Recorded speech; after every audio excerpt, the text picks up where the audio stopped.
Not up here yet. There we go. Hello, hello.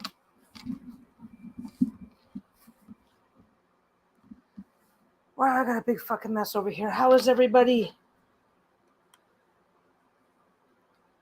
Today we're just gonna jump down whatever rabbit hole catches our attention. Not gonna try too hard to, well, we're gonna try. We always try. What was I looking for? That's what I'm looking for.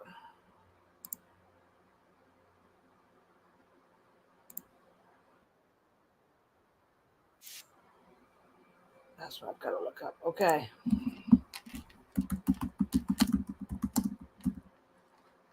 I found a cool thing. Found a really cool thing.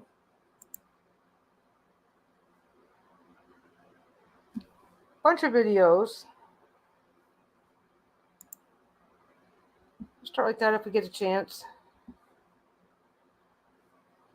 Right now I see there's one whole person in here. So I'll give a minute, see if other people come screaming in, come whatever. I'm not sure how long I'm going to be on today anyway, so that's okay if it's a little quiet. Ugh. I got a new fabric cutting system called an AccuQuilt, which is fucking awesome. So I've got fabric to cut. I've already made some stuff with it. So I'm doing that. So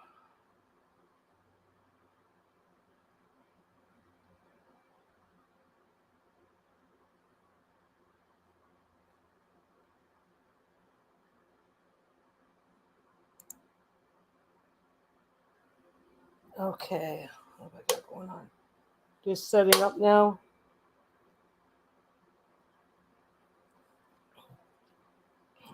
Yeah, we're just I'm just chillaxing today, taking it easy. I got a whole shit ton of fabric cutting to do this weekend. Not that I mind. Is we hunting rabbits today? Hey, Robin, I don't know what we's doing today. I stumbled across a really cool thing. We're not really going to be. This is kind of like a down the rabbit hole thing where we just kind of start the conversation and see where we end up.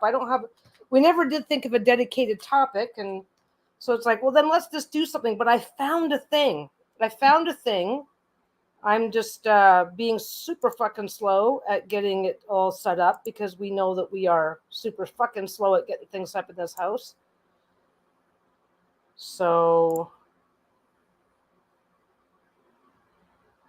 there we go. Oh, I don't know what that is. But I thought we would just chillax for a few minutes, see who all wanders in, see if anybody wanders in. I have a feeling it's summer. It's like people got shit to do, vacations to take, whatever. I have a feeling it's going to be a quiet day, and that's all fine. I'll show you what I got going on, though. Ignore the mess.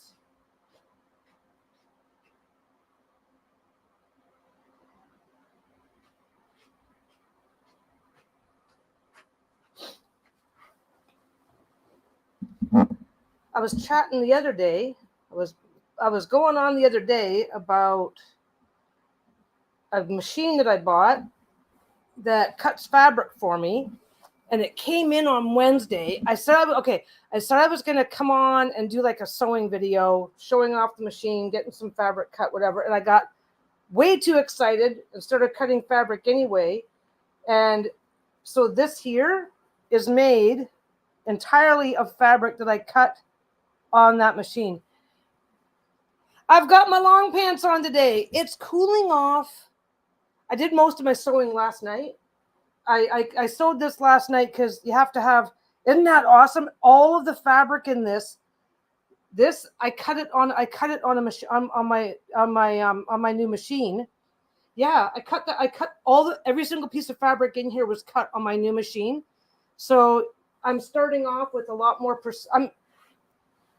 One of the things that I'm wanting to learn, self-teaching, but is to do precision sewing where you're working with more precision. So having the precision cuts means that if I screw something up, I know that it's something I need to practice on, and it's not the fabric. But anyway, it's not a big deal. I also did this one. This was the first one I did. I've got the deer. Then I've got look how narrow I was able to get that. there's a little narrow piece of black. There's the dark, there's the pattern, then there's a narrow band of just black. See how I was able to get that? That's what precision, that's what, okay, I can cut fabric. I mean, you got to be able to cut fabric, right? But getting those narrow pieces cut precise, one little, and you're, so yeah, I'm super happy. I don't know if you guys can see it. There's my, I clean my sewing machine with this because it's an air blower. But anyway, I've got this pile of 1.5 inch strips. I've got this pile. This does not look like much, but that is a thick pile.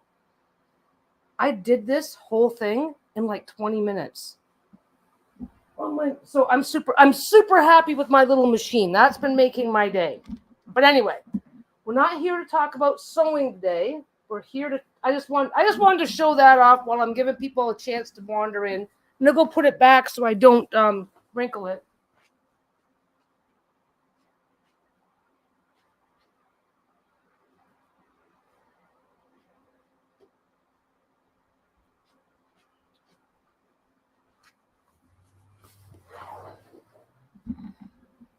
Put it back so I don't muck with it too much. So, yeah, the neighbor just jumped down the rabbit hole. I found something really cool to share.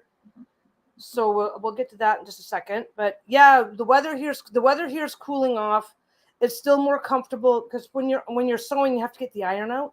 So it's still more comfortable to do that in like the afternoons and the evenings. Today we're having a relatively comfortable day. The dogs can wander in and out at will because my work area is just back here, right? Because there is nothing, like Bruno sheds a lot, right? But we're carpeted, so when he sheds, it just stays on the floor. It doesn't go, it's not one of those bare floors where things go poofing up into the air. So anything that they might be able to get at is like up off the floor. So I don't stack things along the floor. Actually, that's not true. I've got anything that's on the floor is in a box or wrapped in plastic so that they can't bother it. Because they're dogs, which means they don't jump up onto the tables and stuff. So I don't have to worry about that. But it's also in the shop that it's a smoke, because I don't smoke. So it's a smoke-free, pet-friendly house. But no, I double check everything I double check everything just as a matter of habit in case there's any pet fur that whatever. And everything there's nothing that's down on floor level. Once it hits the floor, once it like my batting, right? If my batting gets on the floor, there's no way I'm getting dog hair back out of it. So stuff like that, I'm just really careful to keep stuff off the floor. Is the punchline. I'm just saying it the long way around, the longest of long ways around. But anyway, this is what I found. It's called the Sage Wall. I'm not really into anything super. Let's see what I've got here.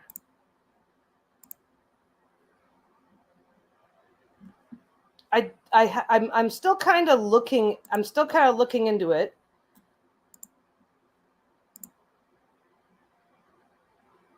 This is a megalithic structure. It's a giant massive wall. It's in Montana. Okay, it's in Montana, and you see here with this person that's standing along the ground, right? From the sounds of it, this wall continues on for 10 or 15 feet below ground level. And this is really, really, really, Cyclopean wall, Cyclopean Sage Wall in Montana.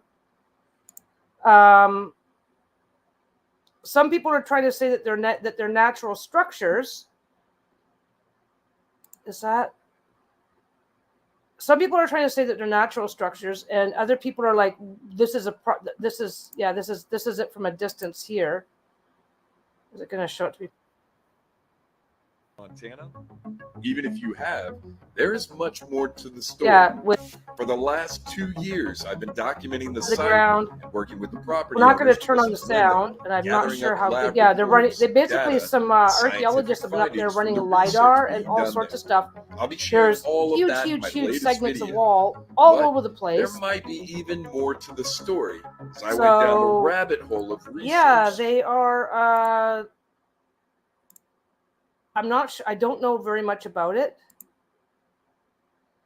But apparently the particular type of stone that that they found does not, because there's always the argument that, no, we're not doing that. There's always the argument that this is naturally occurring, because weathering, like freezing and thawing and little drips of water. This is not a type of stone that tends to split in a straight line. So they're like, where did what's this? There are some people saying that it's fake. Yeah, it's the Sage Wall in Montana. And this one here,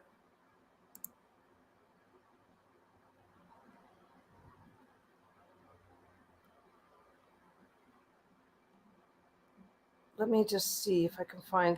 I haven't got. We're kind of discovering this together, okay? Because I didn't want to deep dive.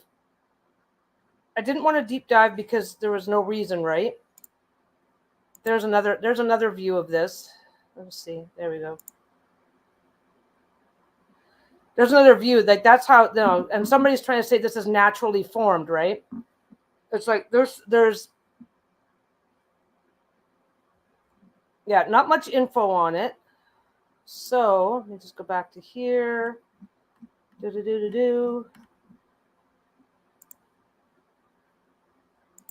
But Sage Mountain Center.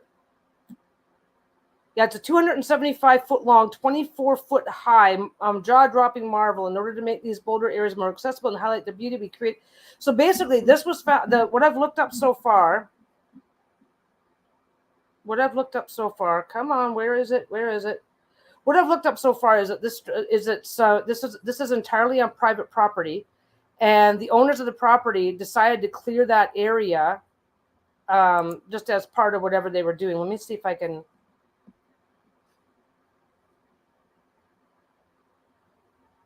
What are you doing, Bruno? Hi, baby. Or are you beating up all your toys?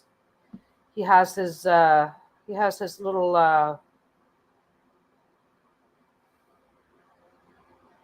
What are you doing, puppy? Bruno. Hi, baby. Oh, okay. Oh, just a second. Bruno's having an issue. Here, let me get that out of your way.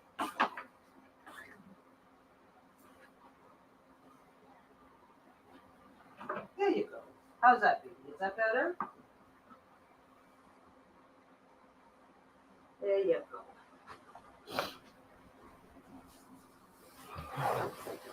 Bruno has his dog bed with a little dragon hoard of toys stacked on top. Only Lisa had her computer hardwired the other day, so the cord was in the way, and he's like, I can't get to my stuff. There's a cable in the way. Hey, Jada. So yeah, so this is what they found in Montana. Let me see what I can find. There's a lot of videos. There's always a lot of videos, but sharing videos is a really good chance of me crashing my computer and stuff. I have. Yeah, let's see if it's on Wikipedia yet.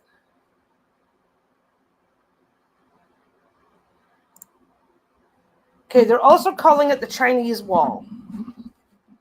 Oh, that's an escarpment. Oh, okay. This is mixed up with something else. There's also an escarpment area in Montana, just a natural formation that they're calling the Chinese Wall because it resembles at a glance the Great Wall of China. So that's something else. like I said, we are learning together today.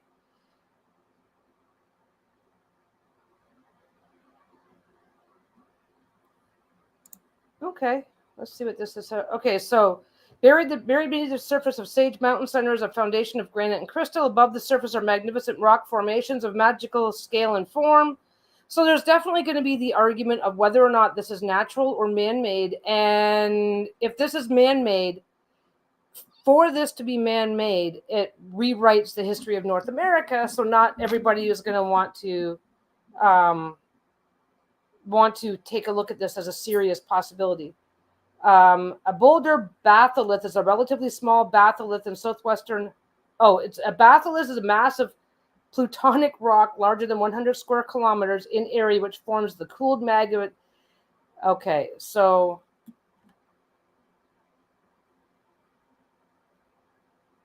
let me see what we've got here. So basically, this entire structure is on private property because, this is Montana, where somebody will own a ranch of 5,000 or 6,000 acres. So I have no idea how big their private property is, but the whole thing is located on private property.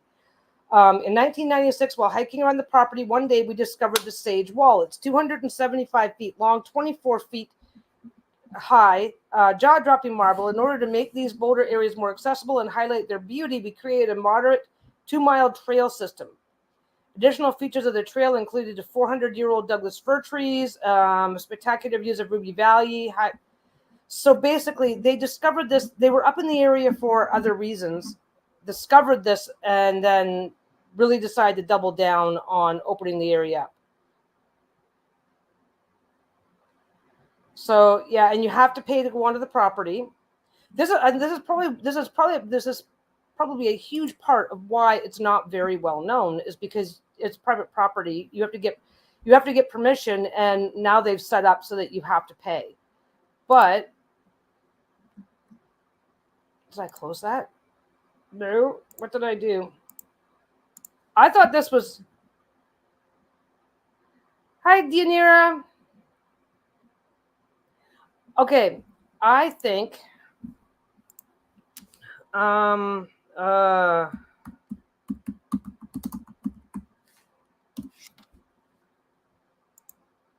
Let me see if I can.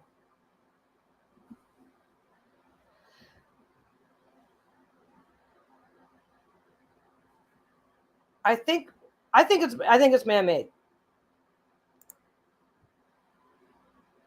Like, look at this. This is the Cyclopean walls of ancient Crani. Come on. Give me the, okay, let's just share this tab. Look at that. They're like, oh, these are man-made. That's fine. These are man-made. Because these are man-made, and they can say these are man-made because this is in, I think, Kefalonia Island, which I believe this is just a quick snap. I just went click. Where is it? Right.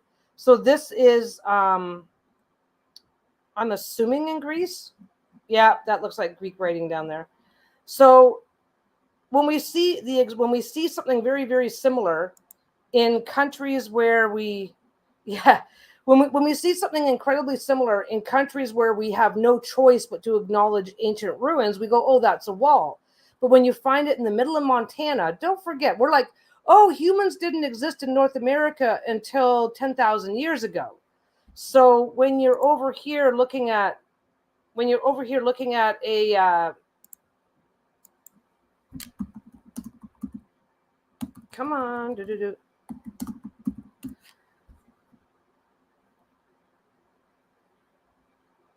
Okay, you can't just look up Sage Wall. You have to look up Sage Wall, Montana. So those ones in Greece, man-made, absolutely, sure, right? Then you come over here and you see this one. No, that's a natural geological feature, right? It's like that's a natural geological feature, right? Why is that fate? That's nature, and this is man-made. It's like, no, pretty sure they both are. Okay, let's put it this way. Whether or not they're man-made, there is a huge, huge argument that this needs to be studied as possibly a legitimate man-made structure. There's no question in my mind that this deserves legitimate study. And then we get, let's see if I can find it.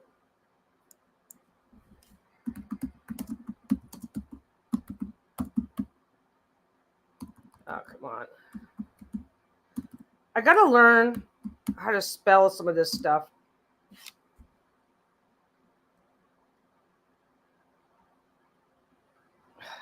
The fuck is this?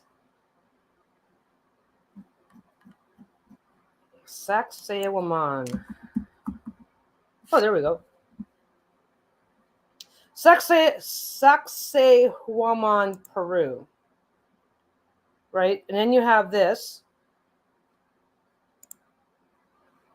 Just going to get me there. Let's go this one here. Okay. So this is Sacsayhuaman in Peru.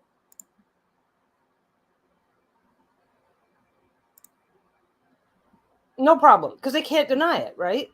So we've got Mexico. So you go to Mexico and you see Cyclopean walls, you see pyramids, you see so much stuff that you have no choice. Like, you're seeing man-made pyramids. So when you see a wall like this, you're going, oh, yeah, it's man-made. We have to admit it. Then you go back up to Montana, and it's like, no, that's not man-made. It's like, because of the location and because of the location and what they believe the area was like at the time, they're like, there's no way that could have existed, because that does not fit with what we believe. But anyway, I think this is really cool. Let me see if we can get the map. Okay, so it has been studied. They are studying the area. And what they've discovered is that there are other wall structures. So this particular wall is like 270 feet long, 24 feet high. And then they did the LIDAR. LIDAR is ground penetrating radar. So they do the LIDAR and realize that the wall continues. And I cannot find the reference because, preparedness and all. God knows I am prepared. But yeah. Oh, I stopped presenting again. I got to turn that back on. Is that it? Okay. This is from a Facebook post. And again, this is what they're saying is not, no. That not possible. Because they're finding it. They're like, oh, well, our studies have shown that humans did not show up into this area until like 10,000 years ago. I think that's crap. I think that humans in one form or another have been on the planet for like 500,000 years, one form or another. Pre-modern humans have been on the planet for how long? And during various ice ages, we had clear and obvious land bridges, which is how humans got from Africa through Asia down into Australia. They walked there for the most part. That's the assumption, that they walked there. But nobody walked up and over the land bridge that connected North and South America. I mean, Asia and North America. And nobody walked over the land bridges that got them so close from the East Coast that it would have been like a short journey by boat to get over there that way. So they're like, no. There's nothing, there's, and it's true. There hasn't really been anything found. Doesn't mean that they weren't there. It just means that they weren't found. Don't forget, fossilization of animals and whatnot can only take place in the exact right conditions. So it's like, we could have been here. Humans could have been here. There could have been some form of human, some, Cro-Magnon, Neanderthal. They could have been here for like the last 100,000, 200,000 years. And if the conditions are not right for fossilization, we will never know it. We won't know it. What if, okay, like there's countries, okay, there are countries in the world right now that turn off the power, walk away, come back in 1,000 years. You're going to believe that those areas never experience the inability of our current modern structures to survive long term in a wilderness. Concrete rots after 100 years. If we turn off the power and walk away, even our most impressive modern achievements wouldn't last, right? I mean, modern. Okay, we're not going back. We're not going back. You know, the Colosseum lasted for several thousand years because what they made it with is superior to what we use now for our building materials. So you turn off the power and walk away, and then you go into like a Catholic country. I'm not going to say this for every Catholic country, but cremation is a big thing. So you go into a country. I'm talking myself into a big ass circle. You go into a country where cremation is the norm. Okay, that's the whole argument. You go into a country where cremating rather than burying is the social societal norm. Turn off the power for 1,000 years. Nothing in this room will survive 1,000 years of exposure to the elements, because we don't build for longevity. We do not build using granite and other materials that we expect to survive. We build using wood, cheap concrete, rebar, things that rust. So yeah, you have a society, the artifacts of our society would disappear, and any areas of human society where cremation is the norm, there would be no artifacts and no fossils, no nothing. You come back thousands of years later and you're going to say human beings never migrated into this area or had any development. This is a fact. This is not just guesswork. It's a fact, and it's an uncomfortable truth that people don't want to talk about, right? So we've got the sage wall. Like we've got other things like this. This is a massive, the sage wall, and let me see what I've got. Okay, like this is what they call the China wall. This is an escarpment. This is an area where basically the land is like this, and the land is like this, and an uplift event caused one piece of it to go like that, and then suddenly you've got the big cliff, right? That's what an escarpment is. So you've got this giant escarpment. That was what I looked up, and they called it I never brought it up on stage. That's what they called the China Wall, because at a glance you're like, oh, that kind of reminds me of the Great Wall of China, right? So you've got that. But then you go down, and then there it is again. But then you get down to here.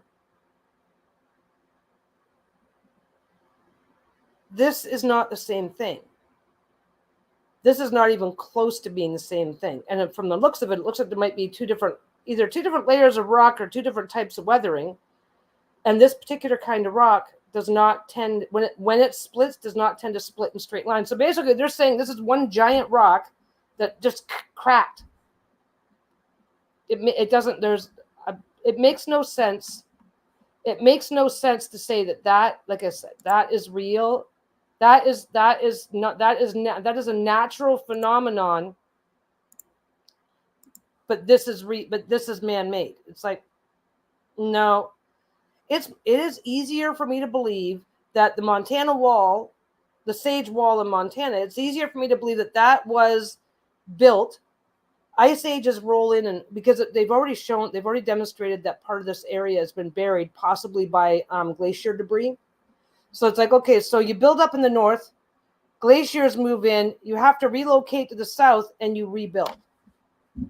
Because there's also arguments about whether or not this wall here, the Sacsayhuaman Wall in Peru, there's arguments about there's arguments about its true age. I pointed this out in another video. We know the site was occupied, this is Machu. That's not Machu Picchu. That's Sacsayhuaman. No, that is that's Sacsayhuaman. So we know. I pointed out in another video, and you can kind of see it in this photo. Of course, is it going to come up? Yeah. Is it still there? No. Let me just bring it up. You can kind of see it in this video where the bigger stones, the bigger stones are on the bottom, and they are fitted at all these weird, wacky angles, right? Look at all the weird, wacky angles. So the bottom stones are bigger, more difficult to work with, and they've got all these. They're very strangely jointed, right? And then the stones, then the stones above them are rectangles, but then the stones above them are just filler, like as if this was one wall, this was one stage of construction, then this was another stage of construction, less sophisticated, and then at the very end they were just using whatever debris and river stone and whatnot that they could find. So the sage wall, it's like, okay, so you got trees, you got roots, you've got winter, you've got all kinds of stuff, but still, yeah, there's in my mind there is, okay, maybe it is natural, but in my mind this needs to be studied very, very seriously. What else do we have here? Yeah, there's another piece of it. So it's like, yeah, it's too big, it's too big, and it's too conveniently what's that? Yeah, anyone who's lived in the Pacific Northwest can attest to the innumerable rock formations that look like they could be man-made. There's an area here that is like, we went to this one park here, and we're walking through and looking at all the giant, massive stones on this area, and it's like, here's another similar one where there are plenty of these types of formations. Guess what part of America it's located at? If anyone gets Germany on a different continent, you're correct. So yeah, Montana megaliths. There are a lot of sites that talk about North American megaliths. But yeah, like, look at that. Here's the thing. Okay, here's the reason why science is going, but like that stone, and then this guy was tucked in there as a filler to block it a triangle. This, the same thing. This, I don't know. I don't think I'm gonna believe that it's and then we've got stuff like this that was placed like that. But yeah, I thought that. You saw a crow for the first time? Yeah, I wonder if giant smooth rocks were fitted or if rough rocks were stacked and smooth by weather or worn down by the tools of man. And here's the thing. Depends on what you're doing and why you're doing it. Here's the one thing that we know for sure. The one thing that we know for sure. Whoever built these built them fully intending them to last forever. We don't build like that, so we don't understand it, right? It's like, who would build something expecting it? Like, we build something, I kid you not. I don't know if they're still doing it now. It was making the news all over the place locally here. Somebody would buy a property, like go into the city and buy a house, right? Immediately tear down the house that was on it and build a nicer house, and then sell the property. Next guy rolls in, buys the house, tears that house down, builds another house, sells the property. There was a property in Vancouver where this happened, like, I think it was 5 or 6 times. And at no time in the process had anybody ever actually lived in any of the homes that were built, because they were doing it strictly for investment / whatever purposes. So it really is outside of our current modern ability. Yeah, they just, since we live in Peru. Oh, okay. Since I'm in Puerto Rico, we don't have those, but in the States, yeah, crows are really intelligent. They can be really friendly. You got to spend a little time, feed them. Just feed them every day. They're like noisy kids. Where's my food? Where's my cue? Oh, Trisha came in. Yeah, we're playing with blocks today. Yeah, infrastructure. The vast majority of our current modern here's a mind bender. Okay, the Colosseum is in Rome, right? The Colosseum has stood in Rome for like when was the Colosseum built? Let's just look that up.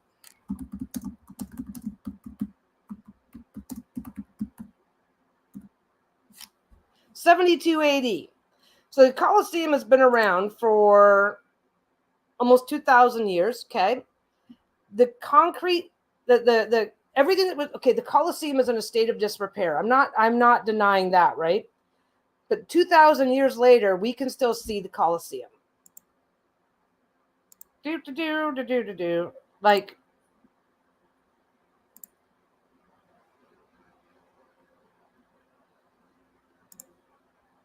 this is what it would have looked like when it was new, right?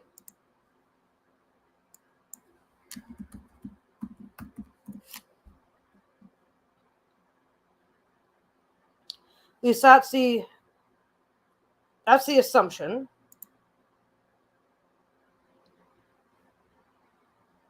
Is that it now? Yeah, that's it now. Come on. Okay. Oh, this is a Colosseum. Let me just do the Colosseum of Rome. Don't forget, Colosseums are around all over the place, right?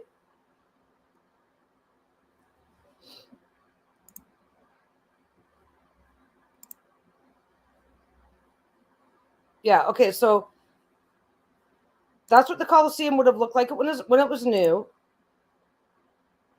Oh, come on, where is it? I just looked it up and got a good one. Oh, we don't want that. We want to show that. This is what the Colosseum looks like now. The picture, not the one in the middle. I'm not sure what the one in the middle is, but yeah, this is what the Colosseum looks like now. This is what's left of the Colosseum. So you see bricks. It's brickwork, arches. This has outlasted so much shit. But you go into modern Rome. You go into modern Rome now. If you go into modern Rome right now, and again, play the mental game with yourself, okay?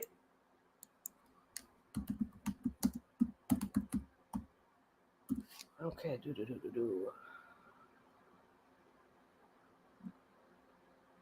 Come on. Let's just see. If you go into modern Rome right now and you turn off the power, walk away for 1,000 years,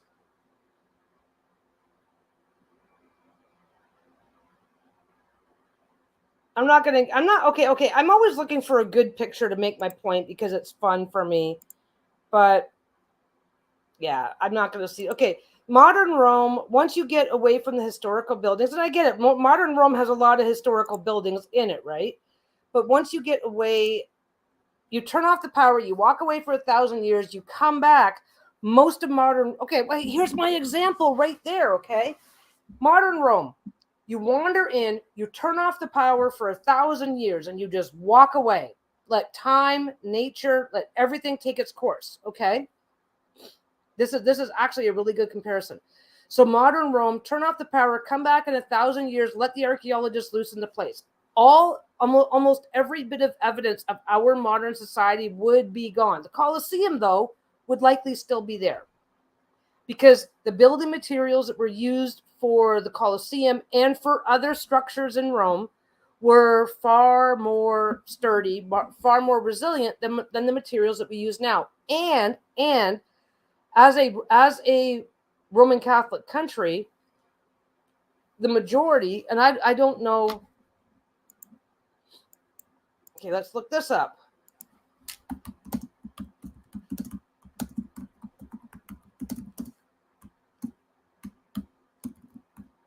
If I could spell.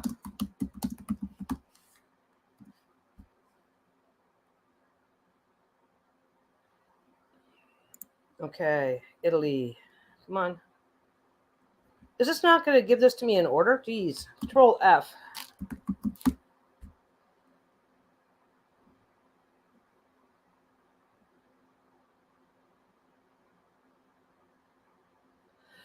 Okay, so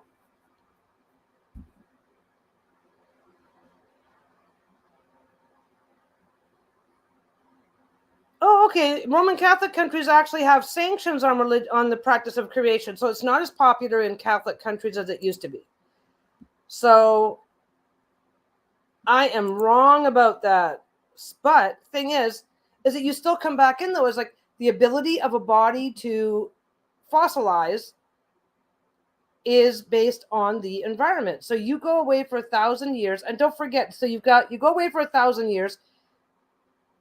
If they can't, they're going to find sweet fuck all for evidence of our period, of the modern period of history from about 500 years ago to now, because even the materials 500 years ago that they were using aren't going to survive. Then you go into an area like modern Mumbai.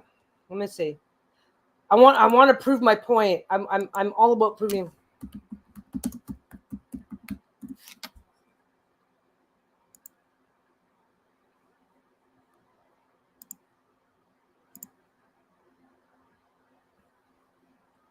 Yeah, okay, so this is modern Mumbai, okay? Modern Mumbai is in India. So this is modern Mumbai, very, very first world country, very, very modern building techniques. Turn off the power. And Mumbai has a population of I think it's like something ridiculous, like 20 or 30,000 people. So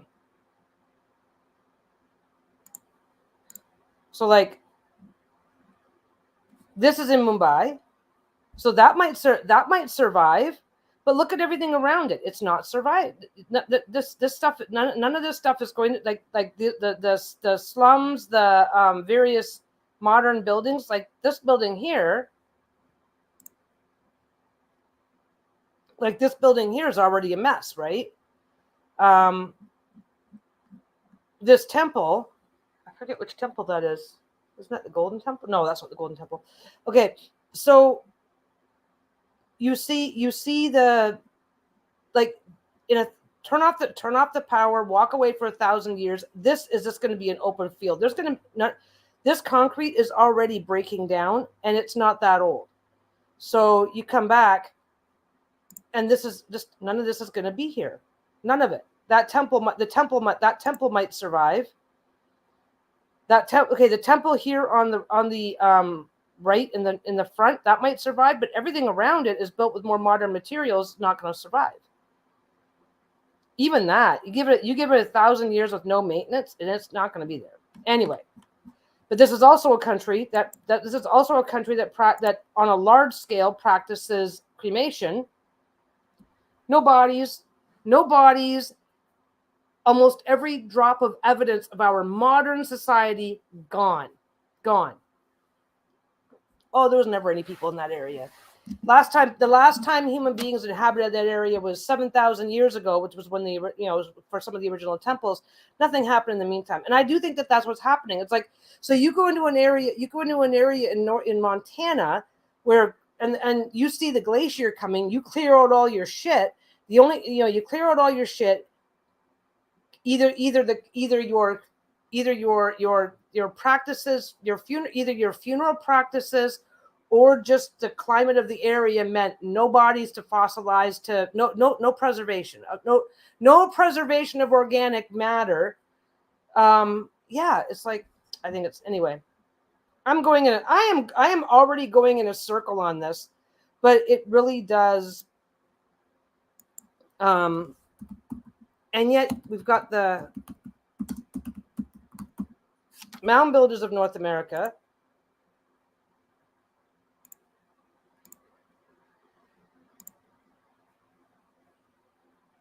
Oh, I did it again. I keep closing this stuff. I keep closing this stuff. Let's see what we got here. Okay. Now we have no problem believing that North Americans did that. It's like, oh, North Americans could do that. They could just pile up. They could have a funeral and then pile up stone and debris to be this thick and this heavy around around a body. Where was that one? Yeah, that's in Illinois. It's like, oh, they can do native cultures, more modern native cultures could do that in Illinois, but a more ancient culture couldn't have done that in Montana, because you know why? They don't want to admit that it's possible, because the only way for something like that to impossible is either modern archaeology is completely wrong, if you want to accept the 10 to 14,000 year timeline for human presence in North America, or we have to admit that there was a civilization capable of building giant walls before the last ice age. But now, what's this one here? Oh, it's not going to give me that.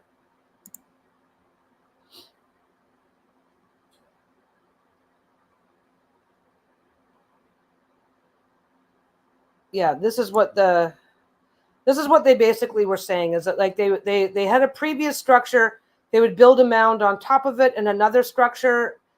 Now my guess for the mound builder societies is basically really simple. It's still not up on the screen.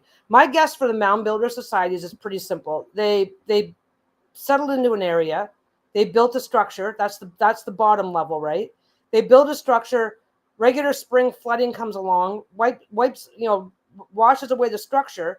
Now, and these are people that are accustomed to surviving, right? Whatever they did or didn't do to survive. So then they come back and they go, well, we really like the area. Let's build up a mound and put our structure on top.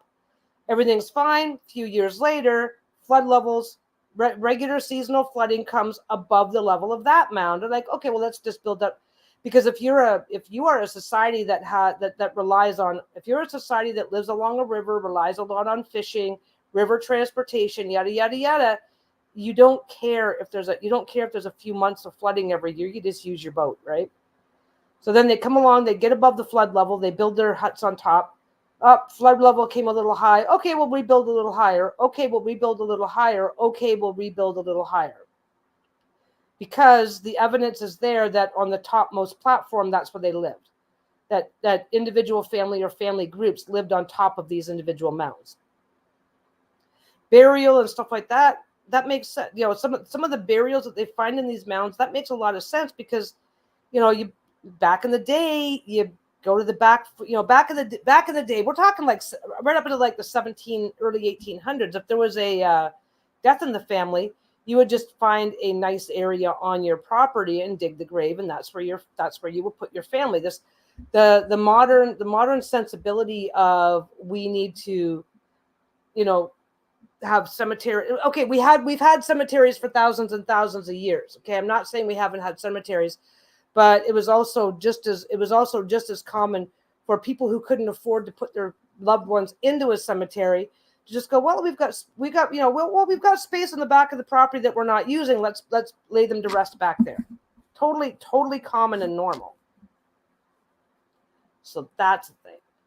But yeah, so we can credit them with being smart enough to stack up debris, build platforms, and live in that, and form societies around that. But we can't give them credit for being smart enough to have used stone to do it. But it goes back to that. It goes back to the other Atlantean and it goes back to that other argument about how far advanced were humans really before the last ice age, before the Younger Dryas thing. So that's a thing. That's its own thing too. But yeah, I thought I'd share that with you guys. I thought that was a fun little start to today's rabbit hole, is back to ancient structures. That's kind of like my pet thing. I can probably be convinced to talk about that like almost every day, because what we're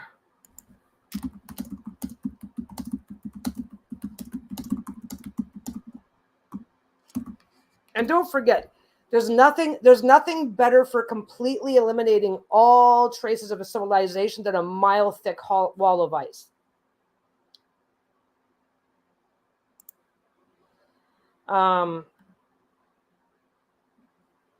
Yeah, the most recent ice age peaked between 24,000 and 21,000 years ago. Then when vast ice sheets covered the North American and Northern Europe, and mountain ranges like Africa's Mount Kilimanjaro and South America's Andes were encased in glaciers. Mount Kilimanjaro just encased to ground level in Africa. Yeah, at that point, our Homo sapien ancestors had migrated from the warm. I'm just reading off of a history article here. Had migrated from the warm African heartland into northern European and Eurasian latitudes, severely impacted by the sinking temperatures. Armed with huge creative brains and sophisticated tools, though, these early modern humans, nearly identical to ourselves physically, thus 21,000 years, 21 to 24,000 years ago, human beings were almost identical to what we are now. They not only survived but thrived in their harsh surroundings, and we already know that without a certain level of technology and the ability to create clothing, create shelters, we didn't just live in caves. We couldn't have, because if you're only living in a cave,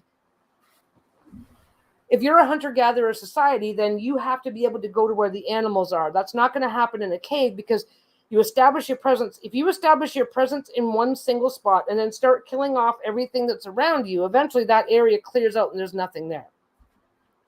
Because animals, animals learn to fear. Any animal will learn to fear the thing that hunts it.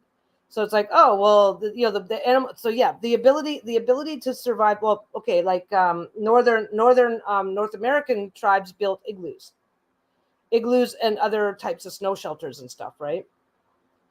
Then the Younger Dryas happened, which was a cooling event. Which there's a whole lot of theories as to what happened for the Younger Dryas. But the Younger Dryas was a cooling event immediately followed by a rapid warming event. So it's like, oh. So that's a thing. But that's okay. I'm not going to get, well, I'm going to deep dive, but yeah.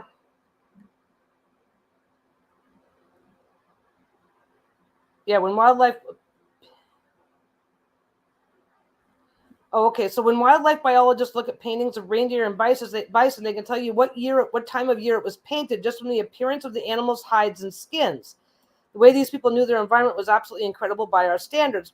That doesn't make a lot of sense, because if you cannot determine.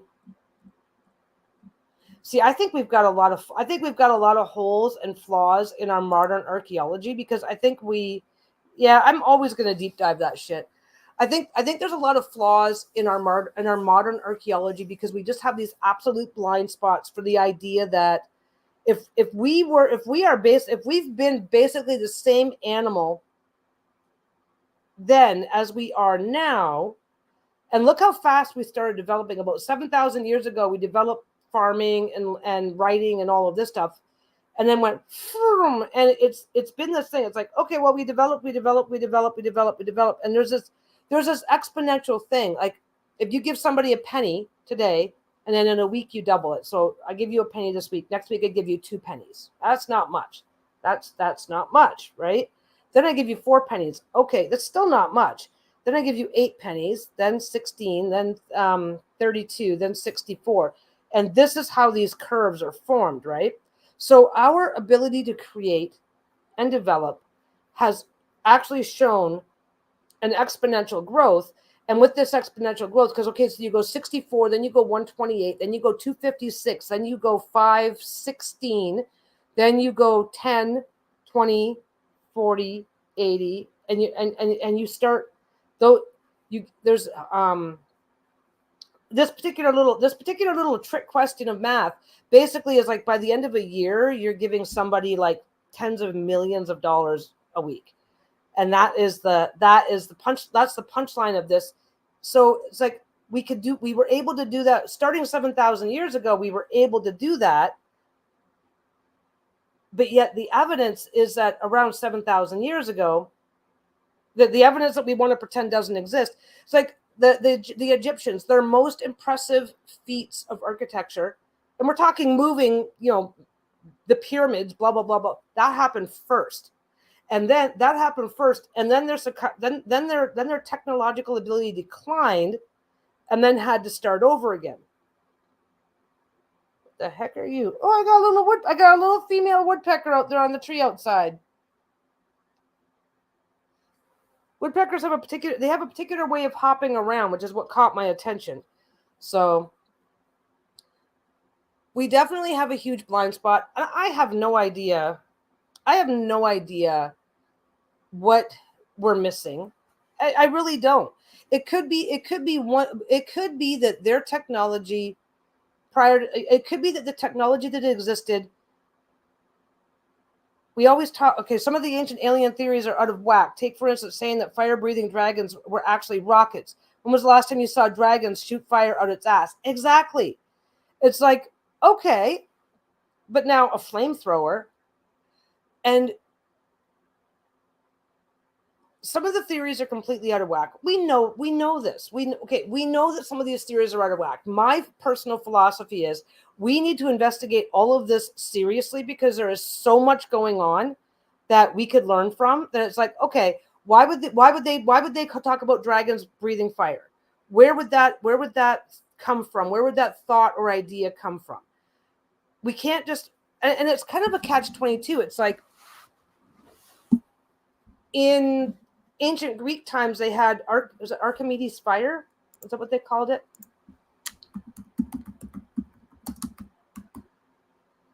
Yeah, Archimedes' fire. Okay. And he had a heat ray. That's what they're calling it, okay? So Archimedes, 213, the siege of Syracuse. When did Archimedes live? Archimedes, he lived from 287 to 212 BC. He was an ancient Greek mathematician, physicist, engineer, astronomer, and inventor from the ancient city of Syracuse in Sicily. Although few details of his life, this is straight from Wikipedia. Although few details of his life are known, he is regarded as one of the leading scientists in classical antiquity. So,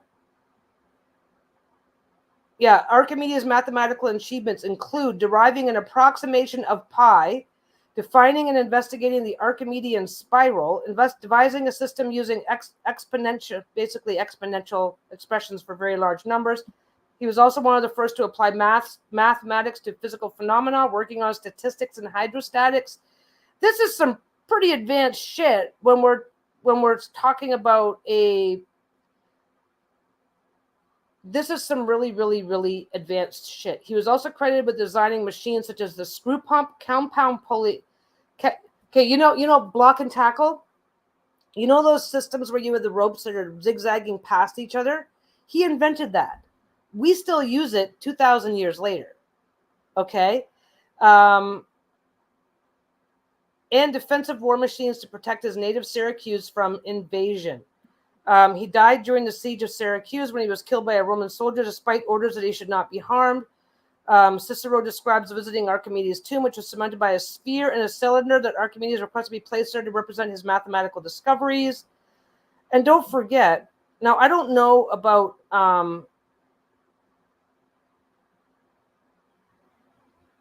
okay, I don't know about Archimedes in specific, but a lot of Greek science, most Greeks of that age and earlier, because Plato is like, I don't know when Plato was born. He is way older than that.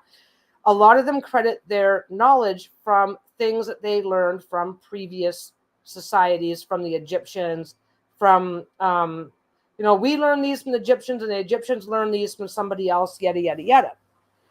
There's evidence. There's a lot of evidence.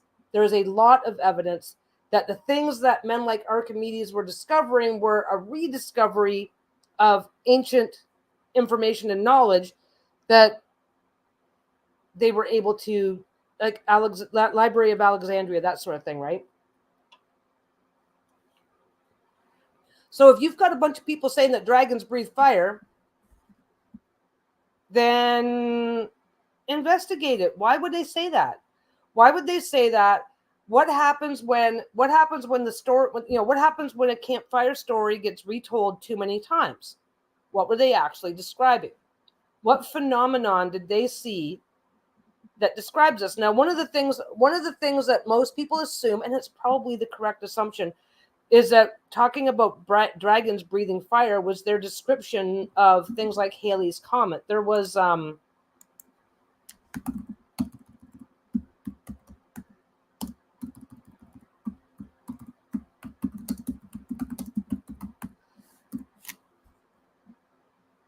Of course, I'm just going to find artwork. No.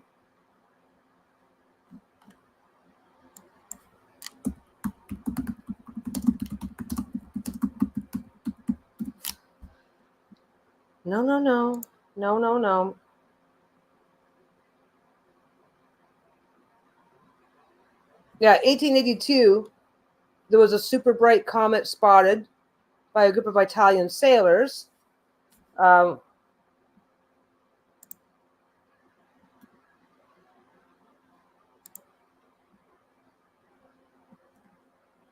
Yeah, this is Comet Donati. Oh, come on. Okay.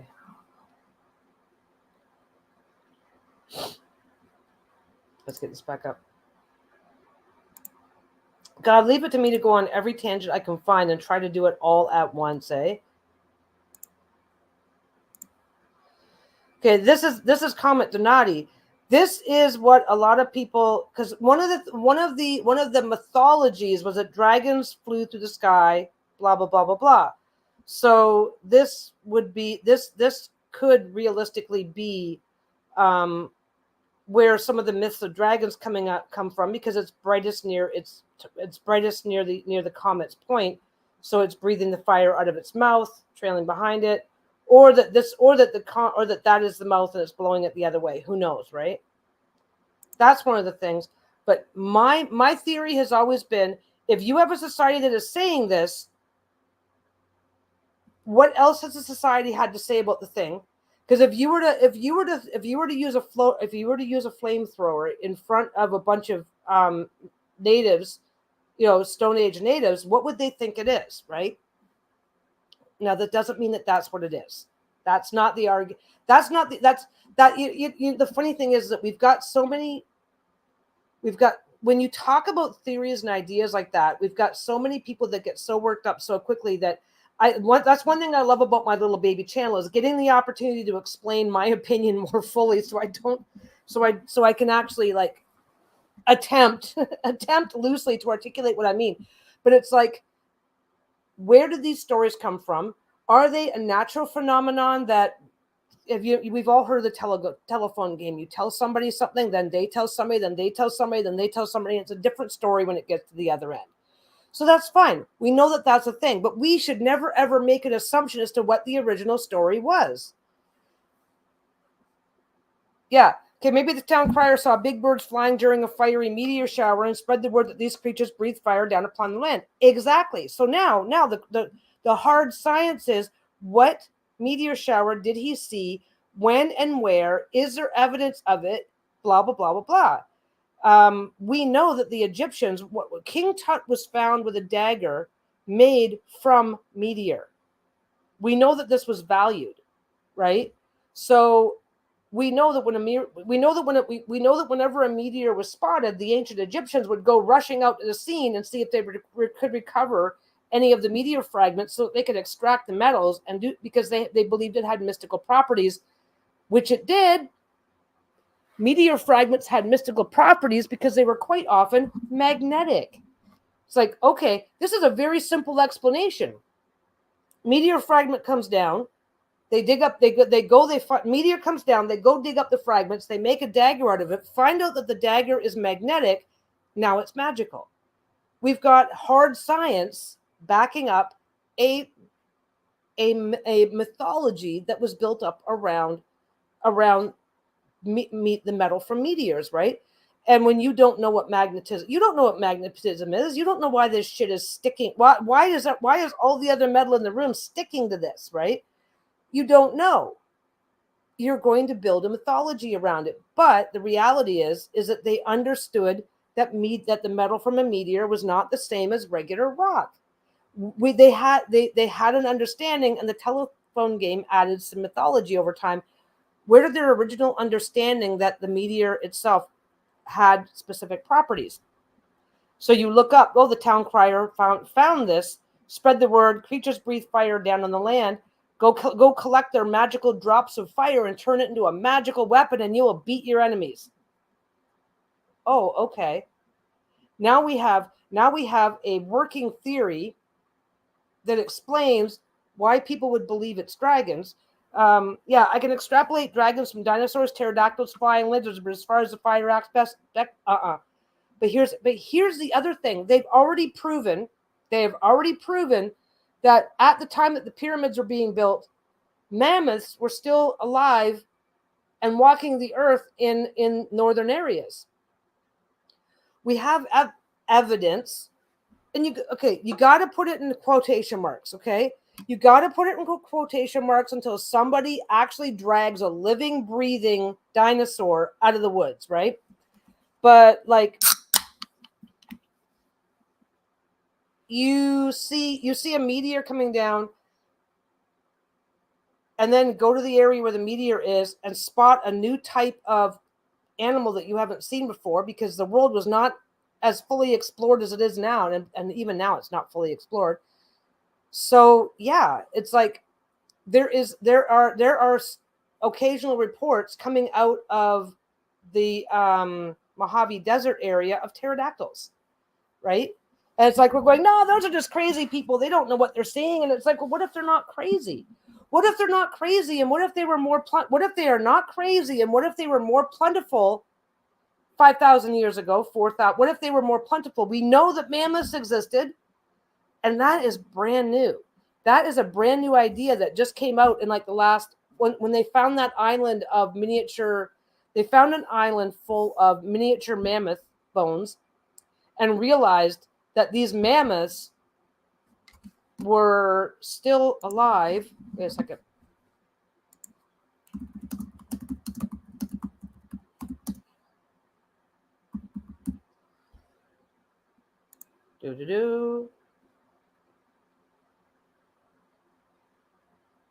Yeah, Wrangell Island until 4,000 years ago.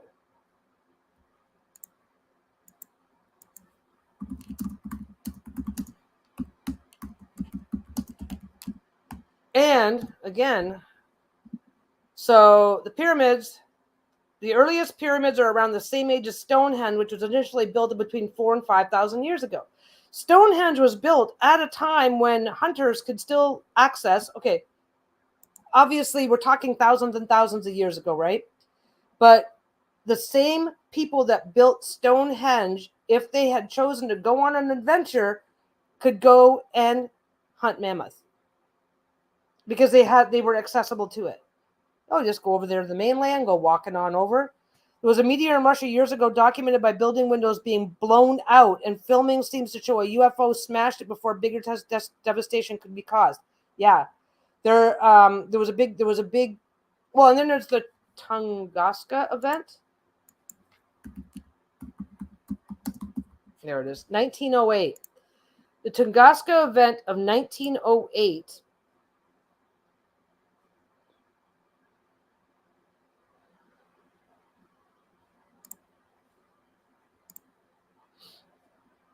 The Tunguska asteroid impact event. And this is on June 30th, 1908. Let me just get this up here. But here's the thing. You go back. Come on, that's not what I want. That's what I want. So I think that even the most wild of stories needs to be investigated, and it needs to be investigated intelligently. It's like, if you believe that, and okay, I saw a meteor come down the one time, and it was orange, and it lasted for about, I don't know, it wasn't big, it wasn't even a big one, right? I just was like, oh, and this big orange ball comes down, and it's like, when you see a meteor from in town, when you're inside, have city lights, light pollution, it's as quick as snapping your fingers. I look up and there's this like orange ball going through the sky, and it lasted for about 3 or 4 seconds, which is a really long time in the life of a meteor, right? So it's like, and then winked out. So it was a bigger than average meteor, or it was a bigger than average meteor, or its composition let it last a little bit longer in the atmosphere. So if you are believing that those, and this is where I get all convoluted here. If you are like, oh, that's a dragon because it's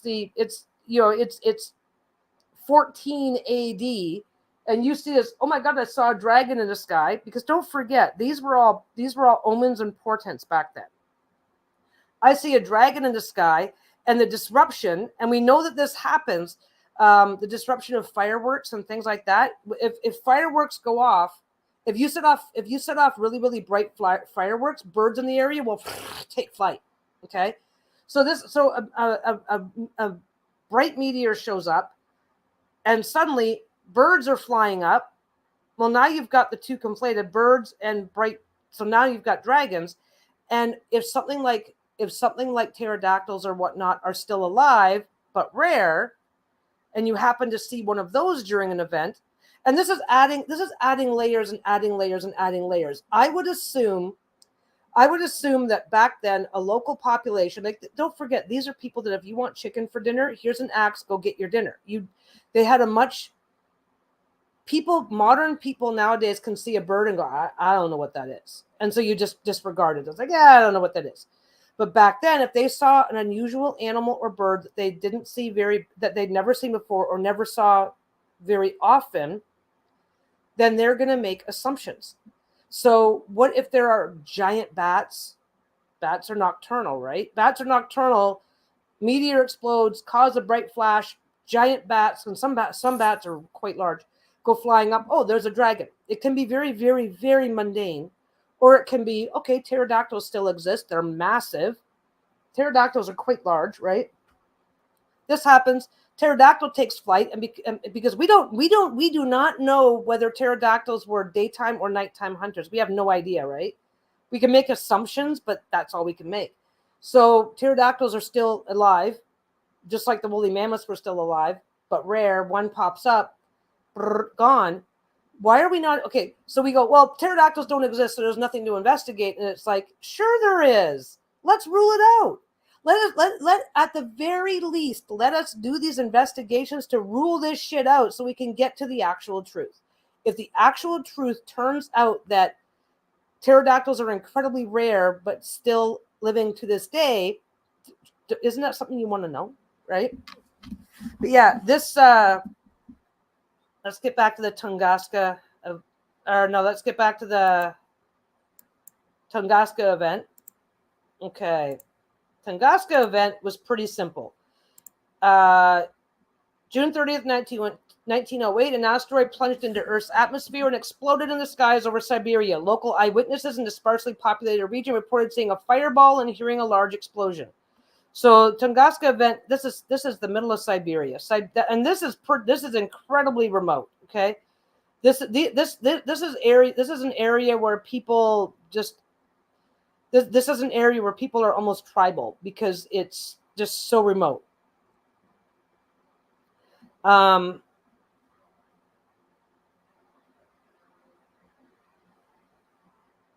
Archaeologists have found evidence of similar events in the past, and smaller asteroids regularly break up in the atmosphere, causing little or no damage. NASA established the Planetary Defense Coordination Office, and during the DART mission, tested the technology to redirect a small asteroid should one pose a danger to Earth in the future. Now, we're taking it seriously, okay? Yeah, when Tsar Nicholas ruled Russia in one of the remotest areas of Siberia, a most unusual event occurred. And this is a picture of what the ground looked like. Now, conspiracy theories were that it was a UFO that exploded. There's two conspiracy theories. One, that a UFO exploded because the people in the area, as they were reporting on the asteroid, were reporting that they were reporting that it didn't move in a straight line and that it was moving erratically. And this is 115 years ago, so we're going to get very sanitized versions of that. So it's like, oh, a UFO was spotted and then it exploded, and apparently radiation was found on the site. And this was all its own thing.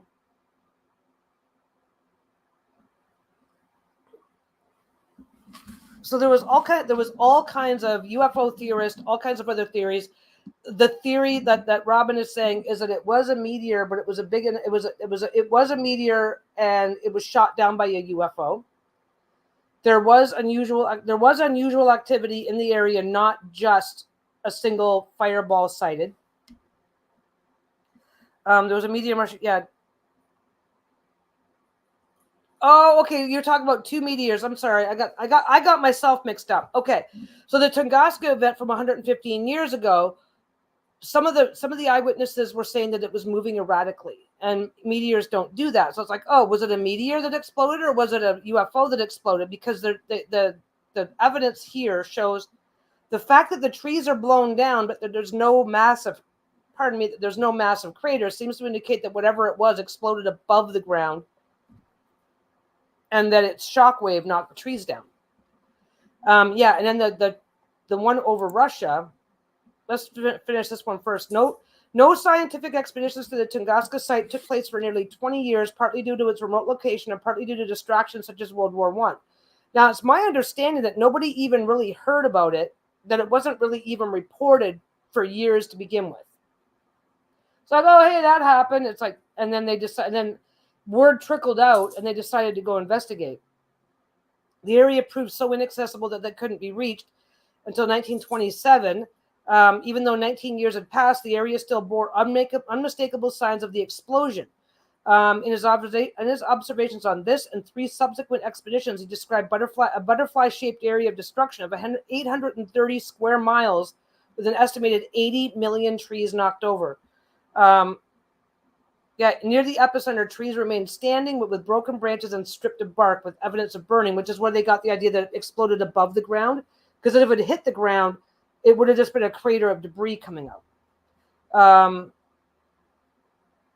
Although they looked for and failed to find physical evidence of the bolide, the meteor, mostly due to the mid-air explosion of vaporizing the object. Later expeditions did find microparticles indicating an extraterrestrial origin, although not specific enough to determine if the object was an asteroid or a comet. So yeah, that was 115 years ago over Russia.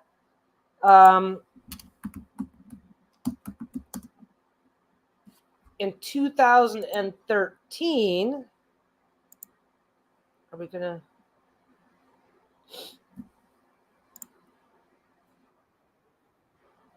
Is this one? Yeah, there it is.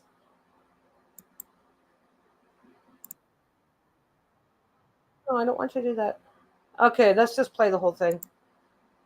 I think I can turn the sound off so I don't get completely messed up. God, I'm slow at this shit. I don't care. I don't care. We will play. This happened in 2013.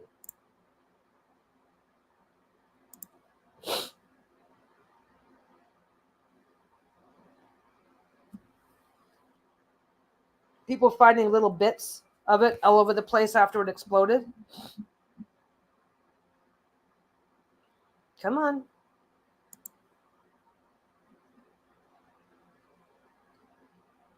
I want to see the whole thing. Yeah, so this is a different meteor that they are just happening to show, I believe.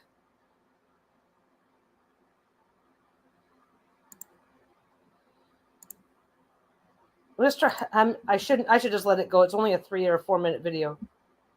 Yeah, dogs running.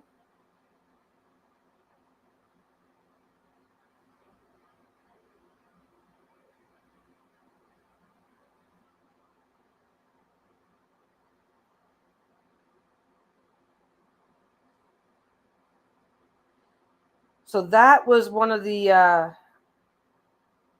There it is. And the shockwave from this thing shattered windows all over the place. Shattered windows. I did not pull it up. I am not doing very good here. Okay, let's do it again.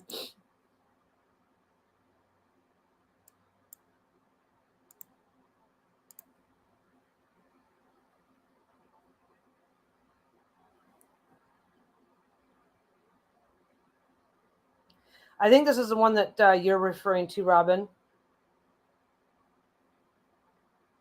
Because it basically exploded midair. It exploded midair. The really interesting thing, though, is it exploded midair with enough force to cause a bunch of damage, take out trees.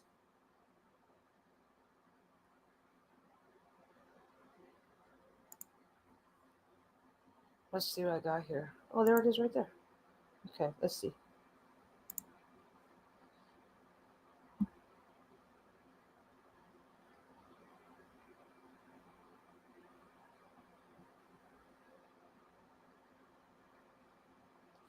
Yeah, this is the Chelyabinsk meteorite.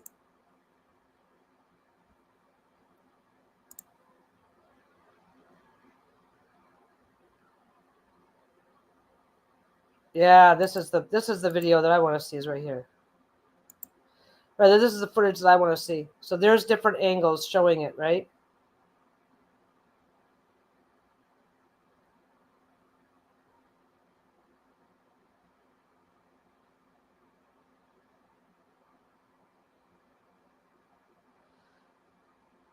And the shockwave blast. There you go.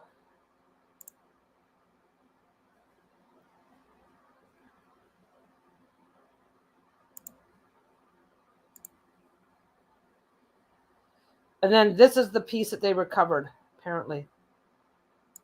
We're going to go over here. There. Is that the right one? Yeah, that's the meteorite in the State Museum, South Ural History. So that is what they recovered. That is what they recovered from the meteor. There we go. And yeah, there was there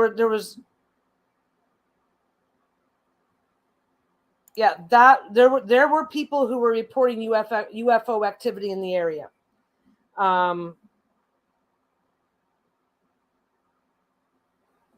There were people reporting UFOs in the area, and they really. But of course, like, don't forget, it's this whole. It happened in another country. All the reporting was in another language. It was, Cold War starting to heat back up again. So I don't think we're ever going to get. I don't think we're ever going to get anything more than this on it.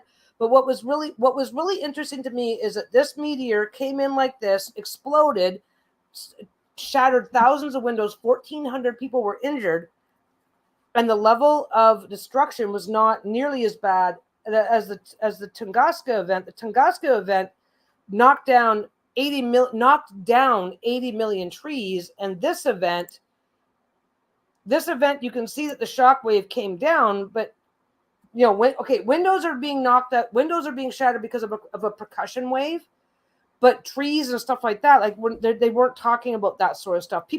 Most of the injuries were from flying glass and things like that. But it's like, so we know what happens. We now have videographic evidence of what happens when a meteor explodes, and this is where the UFO people are going have had a field day with this, right? We now know what happens when a meteor explodes above ground, and so then we go back to Tunguska event, and it's like, is that how? There's two questions. There's two questions. What really exploded in Tunguska? What actually exploded in Tunguska in 1908?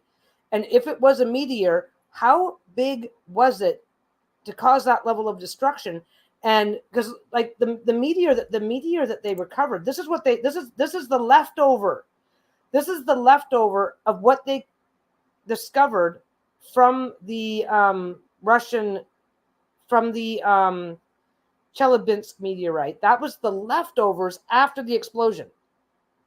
Okay, but the Tunguska event, no debris was found. No meteor was found on the site, almost as if somebody came in and cleaned it up.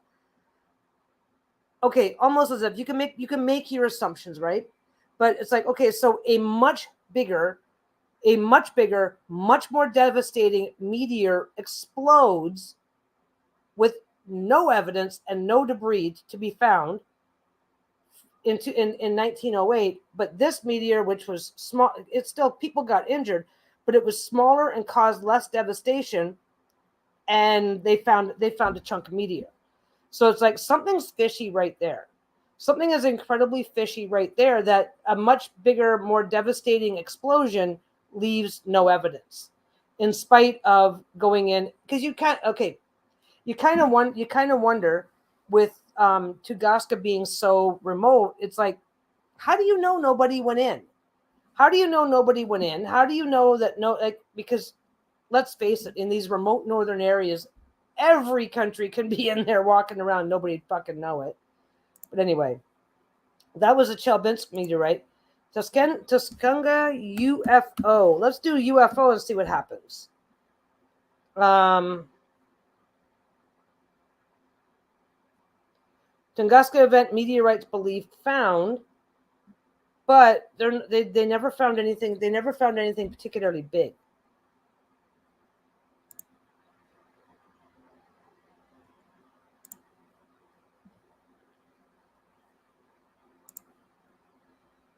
Like they found little itty bitty particles.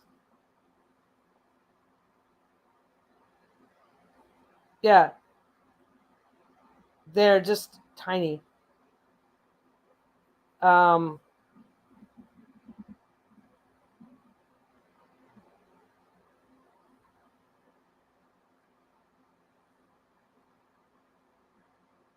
Yeah, the biggest piece of potential, not confirmed, potential meteorite weighs 10 grams and is just over an inch long. That's the biggest piece that they found so far.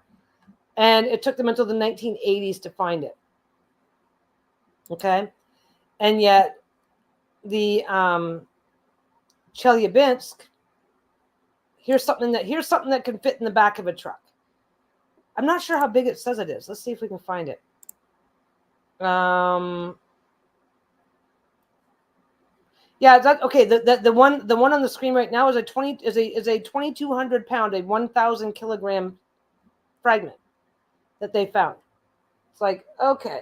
So there's something fucked up. There is something fucked up. But anyway, that's going from one rabbit hole to the other rabbit hole, because basically, so what we're talking about is, you've got, if you are spotting something like that at the same time as an unexplained, you may not recognize that a meteorite coming in at night would, or during the day even, would startle and disrupt animals in the area. So I think that's, there's probably a very strong correlation between how and why people would think dragons exist.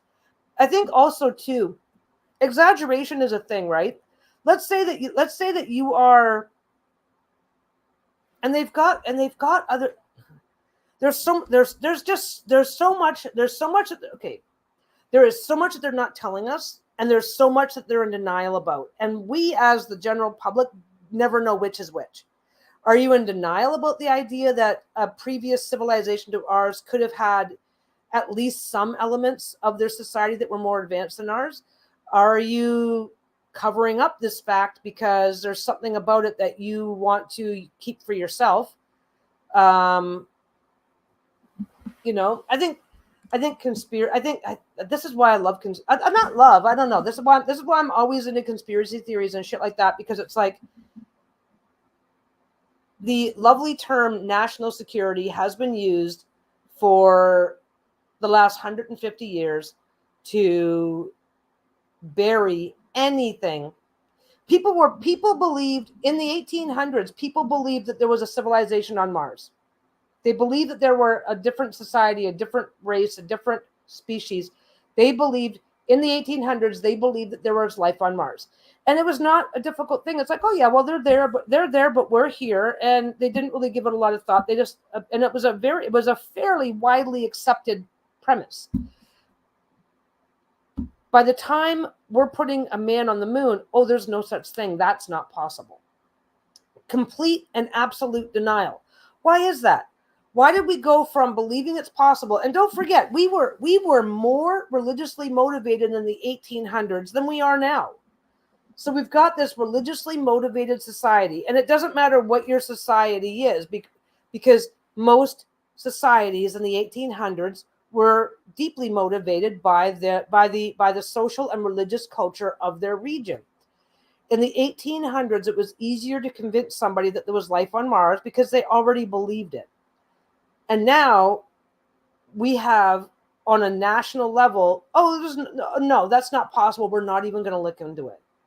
Only crazy people would think like that. And it's like, dude, your great grandma thought like that. Your great great grandfather thought like that. This was considered common knowledge back then. Common knowledge in the 1800s was that there was probably life on Mars, and we just need and if we ever find a way to get there, we'll go there, we'll make friends, everything will be fine. Hi, Moira. That was the common belief in the 1800s. Now we're into the 2000s going, no, there's no such thing. And it's like, from a purely raw science perspective, we've done more to prove that extraterrestrial life is possible. And yet completely, no, but not here, not there. No, not that. It's like, well, wait a second. And it's the same thing for me. It's like, why did we just suddenly decide it can't be true? It's like, because we don't want it to be true. Why don't we want it to be true? Are we afraid of it being true? Are we so afraid of it being true that our powers that be have said that can't be possible, we're just going to deny the whole thing? Or do we know it's true and we are trying to exploit that for our own, and our governments, our various power structures, do they know it's true? And because there is a conspiracy theory out there that says that that the big three, at least, there's a conspiracy theory out there that says that humanity already has put men on Mars for military purposes, to make contact, to do whatever, and they're just hiding it. But anyway.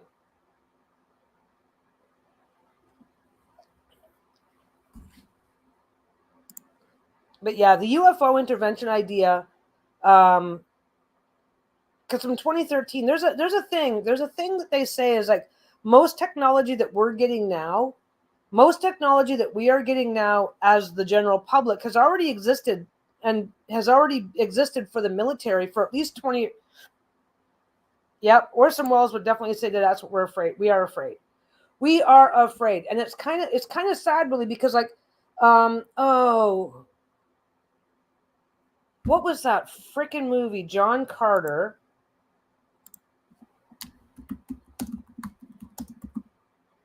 John Carter of Mars.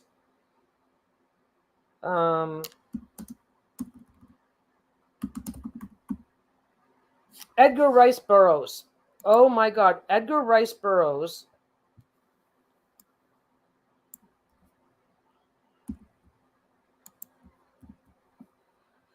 Edgar Rice Burroughs was born in 1875. Was an American writer, best known for his prolific output of adventure, science fiction, and fantasy genre, best known for creating the characters Tarzan and John Carter. John Carter of Mars. Now, the movie John Carter of Mars was a flop, but the books John Carter of Mars the John Carter books were like absolute hits. Pardon me. I've been like chugging pop all day. I don't know why.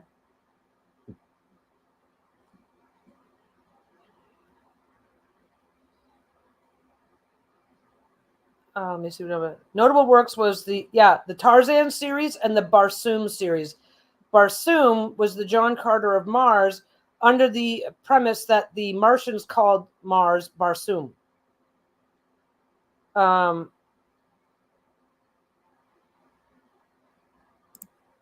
Let me see.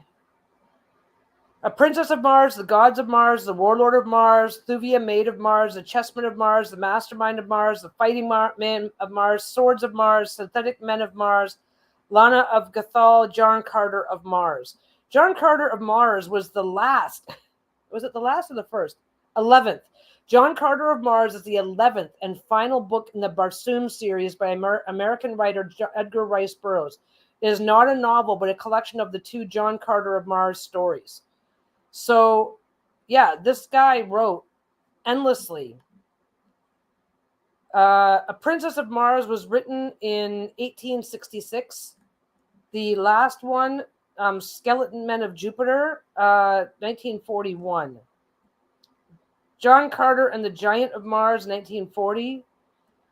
John Carter of Mars. So this is all published in a magazine called Amazing Stories in 1940. Lena of Cathal, 1938 to 1940. Synthetic Men of Mars, 1930. So this guy wrote extensively. Edgar Rice Burroughs is one of those guys. The Tarzan books are pretty good. The Tarzan books are pretty good too. The really interesting thing. Okay. The really interesting thing about the John Carter novels is that he incorporated a lot of his own fantasy ideas and stuff like that.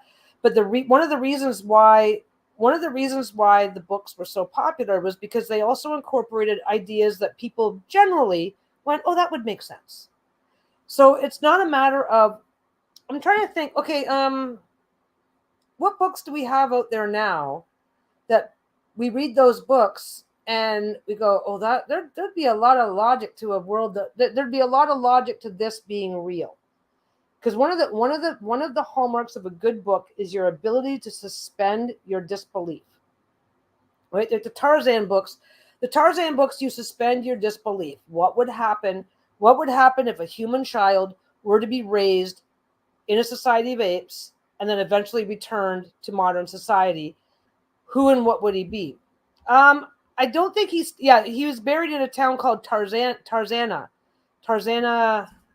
I just had it up. Let me see if it's still there. Nope, it's not still up. Tarzana was renamed in honor of him because that's where he was living at his death or whatever. Small towns in America do that shit, right? So the thing is that a good book lets you suspend your disbelief. An even better book incorporates in elements that you already know and understand so that they don't have to bore you for pages and pages and pages of explaining it to you. Does this make sense? I think this makes sense. So if I'm going to write a book about modern drag racing, I'm not going to spend the first half of the book trying to explain to the audience what drag racing is. So you're going to incorporate elements that are already exist. You're not going to reinvent the wheel to make this happen. Okay? That's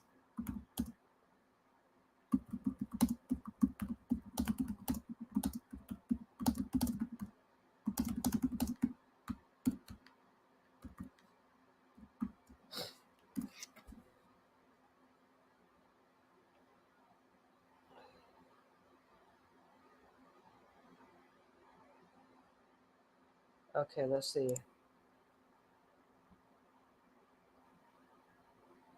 Yeah, 1907.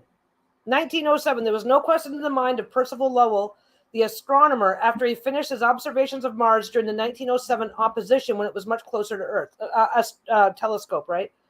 The vast skein of mechanically constructed canal systems that he envisioned traversing the red planet had, he believed, unmistakably grown around the Antarctic regions. Mars is inhabited, says Professor Lowell, declares, and this is in the New York Times in August 30th, 1907.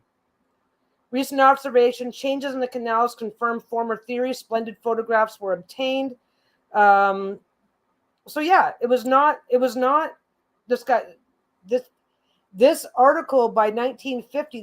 By 1950 to 1960, there is no way that the New York Times would have put something like that in print. Now between 1907, but by the end of World War II. The things that people believed the things that people believed before World War II drastically changed by the end of World War II. By the end of World War II, believing that there was life on Mars made you a lunatic. Before that, it was like, oh, well, there's all these changes, so we're pretty confident that there's some form of life on Mars. Oh, okay, this makes sense. But then after World War II, it's like, no, that's not possible. So the Martian canals are linear lines that are found throughout areas of Mars. Can I get that to go up there? This isn't very good. This is a map made by Percival Lowell of what he took to be the Martian canal system. just connecting various areas with relatively straight lines, which now they're saying are fissures, lava tubes, all sorts of weird shit. I don't know. So that New York Times, look at that. August 30th, 1907, Mars inhabited, says Professor Lowell. This guy, now, if Professor Lowell had said that in 1950, his career would be over. His career would completely be over.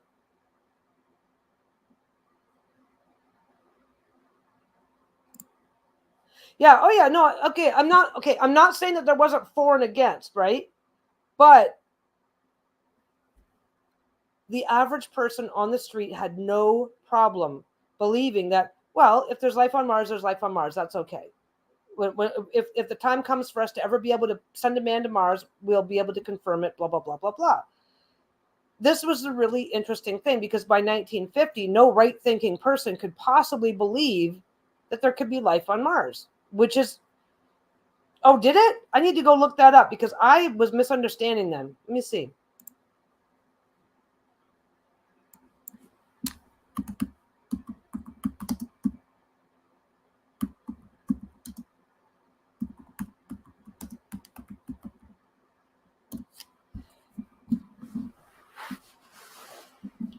Robert Lowell. Is that him? No, that's a poet. I don't want a poet.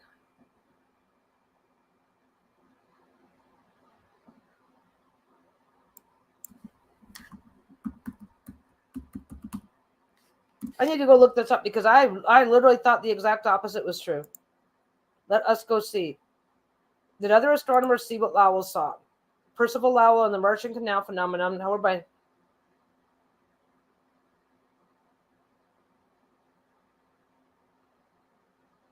yeah, they were unable to see the canals themselves, suggested that they were optical illusions.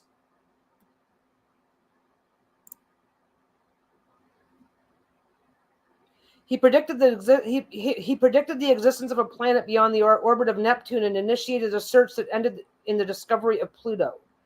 Cool.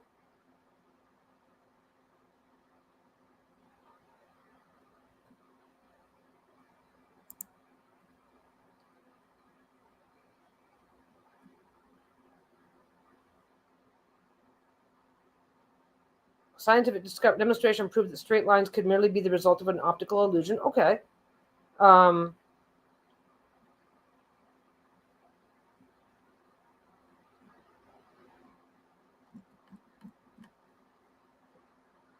Percival Lowell. There we go.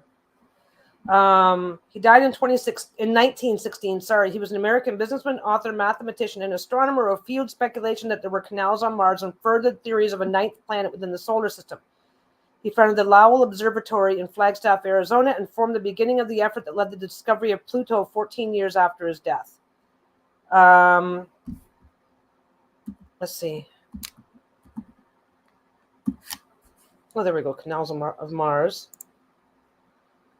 He studied extensively, making intricate surface of the. He believed formed them. He published his views in 3 books: Mars, Mars and its Canals, Mars as the Abode of Life.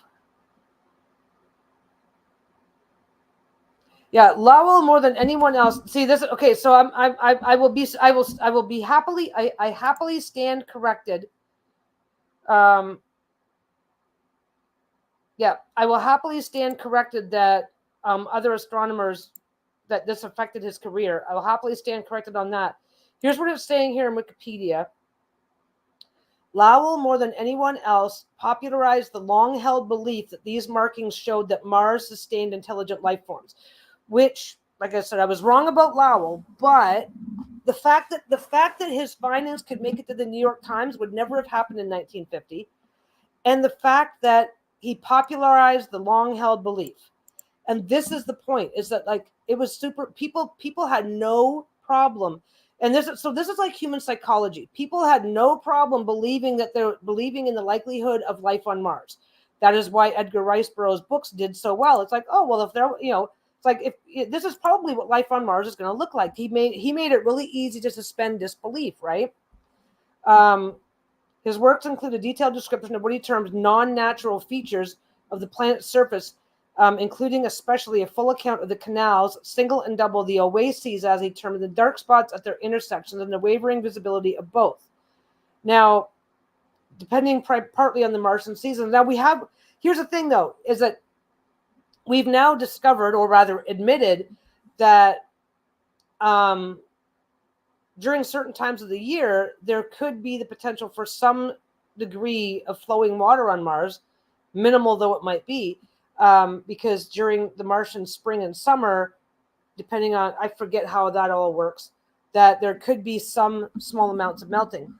He theorized that an advanced but desperate culture had built the canals to tap Mars's polar ice caps, the last source of water on an inexorably drying planet. And again, this is the article came out 1907 based on, it opened up creative thinking about Mars, but was not accepted. It was not scientifically accepted, but the public generally accepted. It's kind of hard to describe. The public generally accepted that, oh, well, that could be that there was people on Mars. Now, don't forget, Edgar Rice Burroughs, the people on Mars were very, very, they were just red humans, right? But yeah, the irregular geological features, probably the result of natural erosion. And I'm sorry, but here's the thing. These features are the result of natural erosion, and we're still back to the problem. We're still back to the problem of how does a planet without an atmosphere naturally erode? Wind and dust, and so I know Mars gets its dust storms, but still. While this idea excited the public, the astronomical community was skeptical. Many astronomers could not see these markings, and few believed that they were as extensive as Lowell claimed. As a result, so the public was like, yeah, which is where. Now, my focus is on the public to begin with. Okay, so that's going to like skew how I'm going to see this. As a result, Lowell and his observatory were largely ostracized. Although the consensus was that some actual features did exist which could account for these markings. In 1909, the 60-inch Mount Wilson Observatory telescope in Southern California allowed closer observation of the structures Lowell had interpreted as canals and revealed irregular geological features, probably the result of natural erosion. The existence of canal-like features was definitively disproved in the 1960s by NASA's Mariner missions, which is really interesting. It's like, okay, well, so if you're going to ostracize and ridicule this guy in 1907, why are you still looking at it in the 1960s? Because people still believed it. They did not capture images of canals, but instead showed a cratered Martian surface. Today, the surface markings taken to be canals are regarded as an optical illusion. So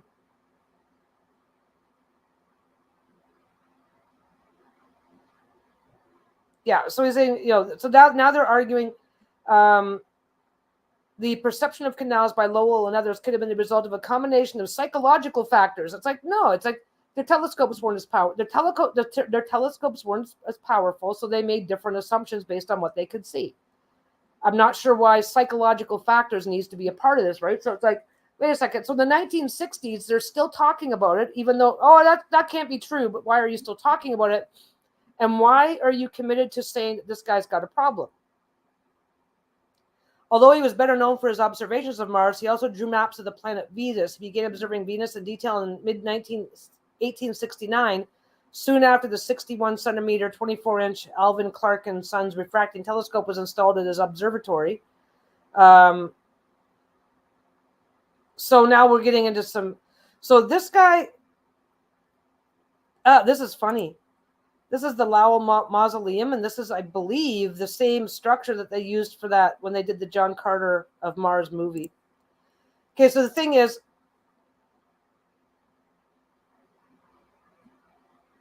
non-scientific people were sympathetic for the drought-suffering Martians. Here's the thing. I gotta blow my nose. I will be right back.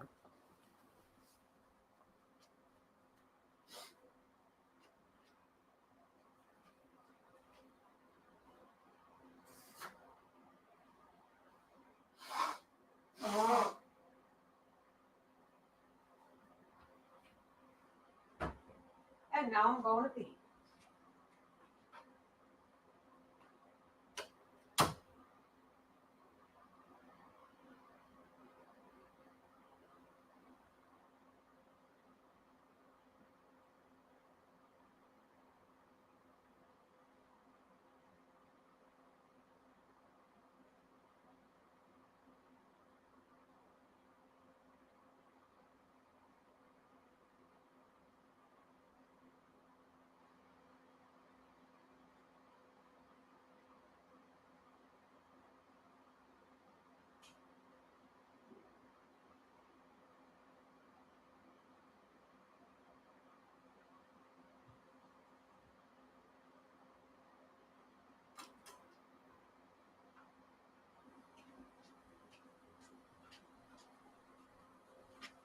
Well, alrighty then, I'm back. Okay, so here's the thing. People were willing to believe this, but the scientific community got incredibly offended by the possibility that this guy could be onto something. They ostracized him. They ruined his career. And it's really, really interesting because it's like, this is 1907. Why would anybody even care? There's a whole lot of conspiracy. We already know that there are an insane number of conspiracy theories regarding how and why mainstream science refuses to investigate clearly anomalous stuff. Okay. Okay. Like Harrison Lake, which I can get there. 2 hours away from me is Harrison Hot Springs on Harrison Lake. Harrison Lake is ground zero for an insane number of Bigfoot sightings. As a matter of fact, Harrison Lake is the site of an event where people claim to have captured a young Bigfoot and were in the process of transporting it from BC, and they were taking it to Ontario for examination, observation, yada, yada, yada. And this was like back in like the, I don't know, mid 1800s. I'd have to look it up, except for it got sick and then it died. And knowing that they couldn't get, believing that delivering a dead Bigfoot would do nothing for them, they disposed of the body and just gave up on it, right? Story after story after story of Bigfoot coming out of the Harrison Lake area, Harrison Hot Springs. Bigfoot can't be real. Mainstream science is more invested in telling people they're seeing things than they are invested in going, there are way too many stories coming out of this area. We need to get somebody down there and find out what the fuck's going on. Mainstream science does not take it seriously. So the really interesting thing is, so people write about it. So like guys like Edgar Rice Burroughs, there's an interesting theory about him and other writers like him, that sometimes there's a belief that some of these guys are that some of these writers are tapping into a universal conscious and telling stories of other places, times, whatever. Journey to the Center of the World, I believe that was also one of his.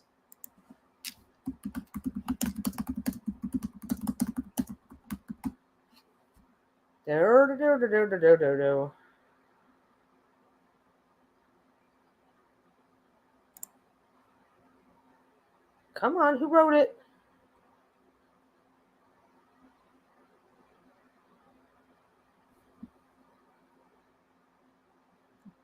Seriously,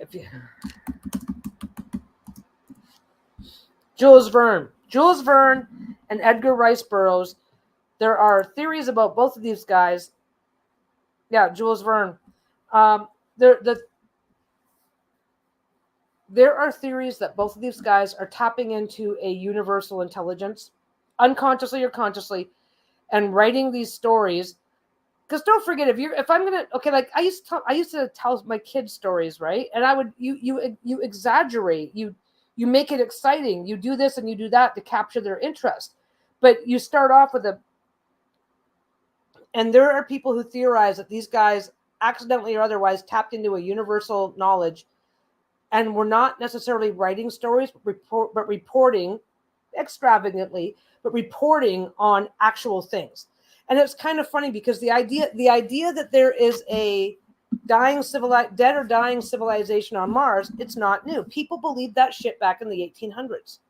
People believed easily and often that there was probably life on Mars because Mars was the closest planet, and they could see it with telescopes. It's like, well, Mars, we can see it. We can see it with telescopes. There's probably not like we extrapolate that there may have been life on Mars, but everybody's going, well, that makes sense.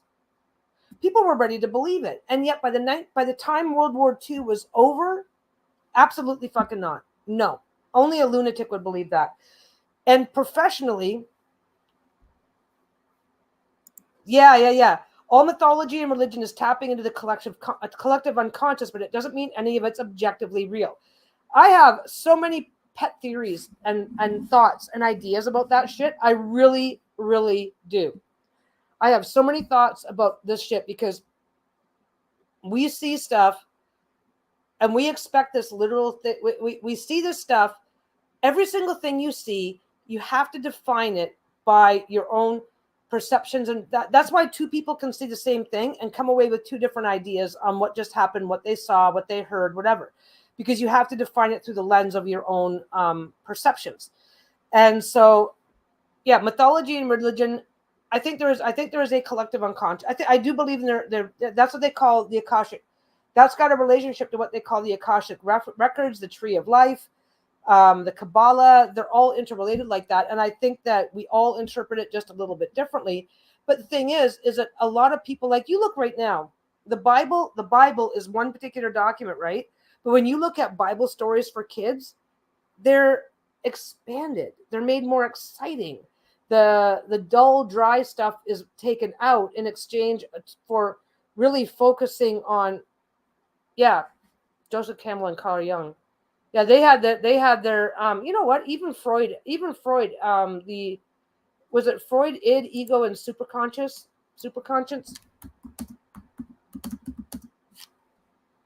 I mean, id, ego, and superego.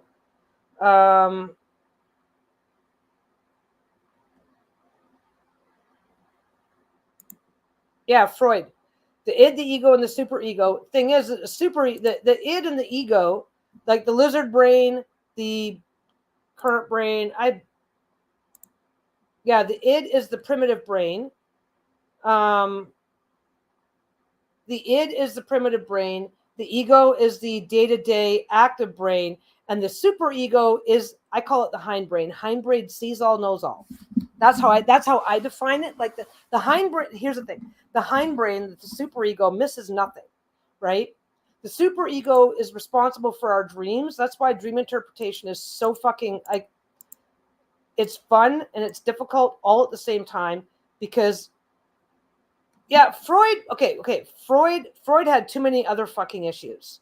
Freud is not interesting by himself, not even a little bit. It's like even back when everybody was still kissing his ass, I'm like, no. Hey, look, my toilet paper's on camera.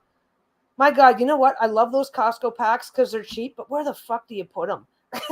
It's like, please tell me where to put this stuff so there's not a big ass fucking pack of toilet paper sitting in my living room. But I digress. Freud had some interesting ideas that I don't think the id, the ego, and the superego. I don't think he developed that on his own. I really don't think that he did. I don't know where he got that. I like I said, the id is the reactive primitive brain. The ego is the day-to-day decision making, thinking, thought. Superego, or at least, that's how if that's not quite correct as to how Freud defined it, that's fine by me because that's how I see it, right? Superego, I've always called that the hindbrain. That's the piece that sees everything, misses nothing. That's the piece of your brain that just goes, I told you so. Something happens and you go, oh, I feel so dumb for missing that. That's your superego going, well, no, you didn't miss it. You just weren't ready to, you just weren't ready to acknowledge it, right? And the superego I do think that is the unconscious see all, know all, tapping into Akashic records. That's the super ego is who we really are when we strip away the other two that get in the way and trip us up. If that makes sense. Probably doesn't. It makes sense to me. But yeah. The interesting thing is that some of the theories, like some of the people things that they were talking about, like some of the science fiction writers like to use science as the basis for their writing, right? Well, back in Jules Verne and Edgar Rice Burroughs' time, the science didn't exist yet. So they just made it up. And coincidentally, a lot of stuff that they made up has a relationship, not a strong one, but a relationship to things that we do now. And it's just amazing that over the course of so many books, they could do it so consistently for so long. So anyway, that's a different observation. The thing is, before World War II,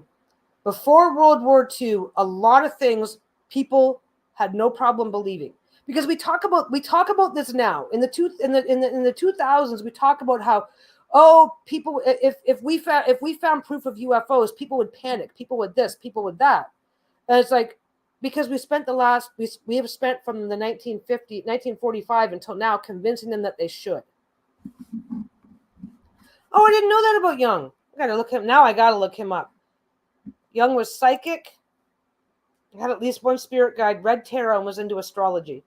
You know what? The funny thing is that the number of people that are in the mental health field that are into tarot and astrology and stuff like that is actually pretty surprising. But then again, I guess if your field of study is the mind, then your number one responsibility is to be open-minded about it. But no, it's really interesting though. It's really interesting. Okay, like Edgar Cayce was like one of the greatest American psychics ever to come out. He's doing life readings. He's prescribing medications. And I get that he had problems and people thought he was a quack. I get that there were problems. I'm not pretending that there wasn't and that he was just this perfect guy who did no wrong. But he was way, way more accepted.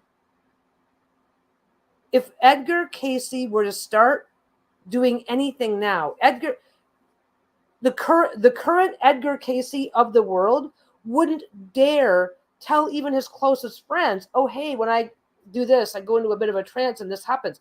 He wouldn't dare admit it, because he'd be it's like, oh, we don't. There is a community that believes this. Obviously, I'm part of it. I believe a lot of this shit, right? But the wider general public believed in this shit a hell of a lot more in the 1800s than they do now. And the only thing that changed was that all of these government-funded and government-mandated researchers started declaring it all to be crap. It's like, modern Cayce would be all over YouTube, but who would pay? How much respect would he actually get? He would have his following. Modern day Cayce would be considered a cult leader. Cayce in his time was considered a whole lot. There were obviously people that looked down on him, but he was still able to maintain his life, his career. He wasn't laughed out of town, right?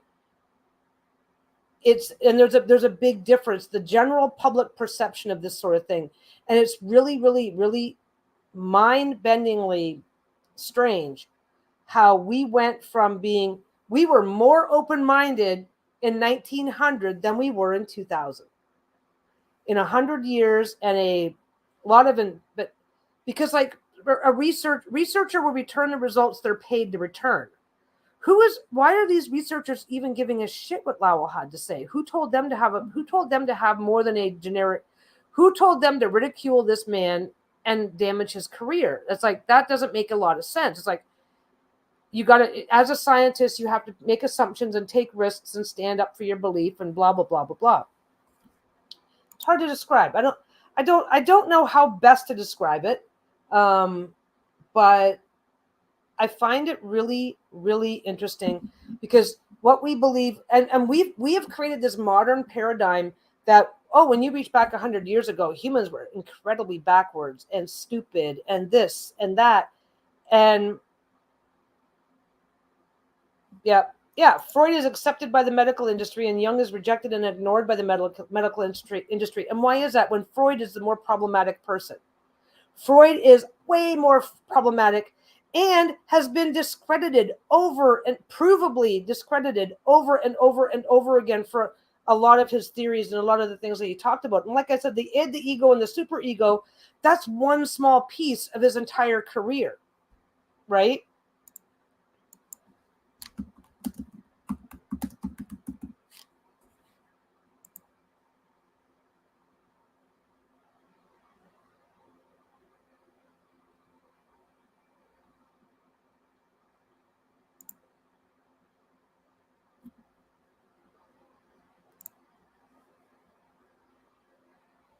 Yeah, like, okay, the interpretation of dreams. Freud proceeds to give lengthy associations for each element in the dream and finally concludes that the main instigating force for the dream is a wish to exonerate himself from any blame for the lack of complete success in the treatment of Irma's condition. Okay, wait. I'm jumping halfway into something. Okay, dreams have meanings, but not every dream has a meaning. Sometimes a dream is just a dream. Yeah, they are both very problematic as people. And here's the thing, but it was a competition. And this is an interesting thing because what happened was we went from exploring for the sake of exploring to exploring for fun and profit. We went from scientists were people like I don't okay, let me see.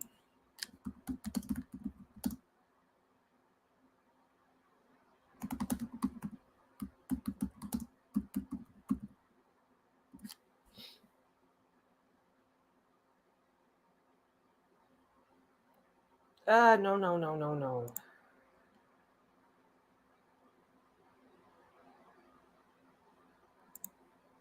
Okay, let's see if I can find it.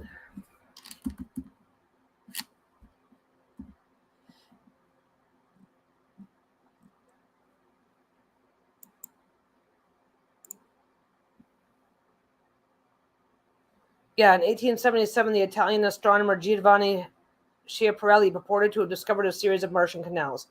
Percival Lauer had seen these drawings and was fascinated by the idea of artificial canals on Mars.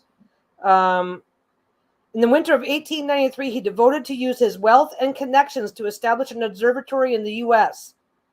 Okay, so basically, Lowell is self-funded. So you have a guy who is Lowell is self-funded examining the canals of Mars. Okay. And let me see.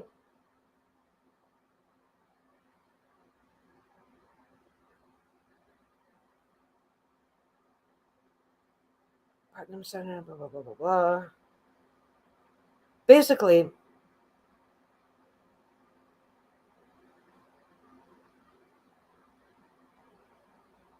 this is definitely something that happened.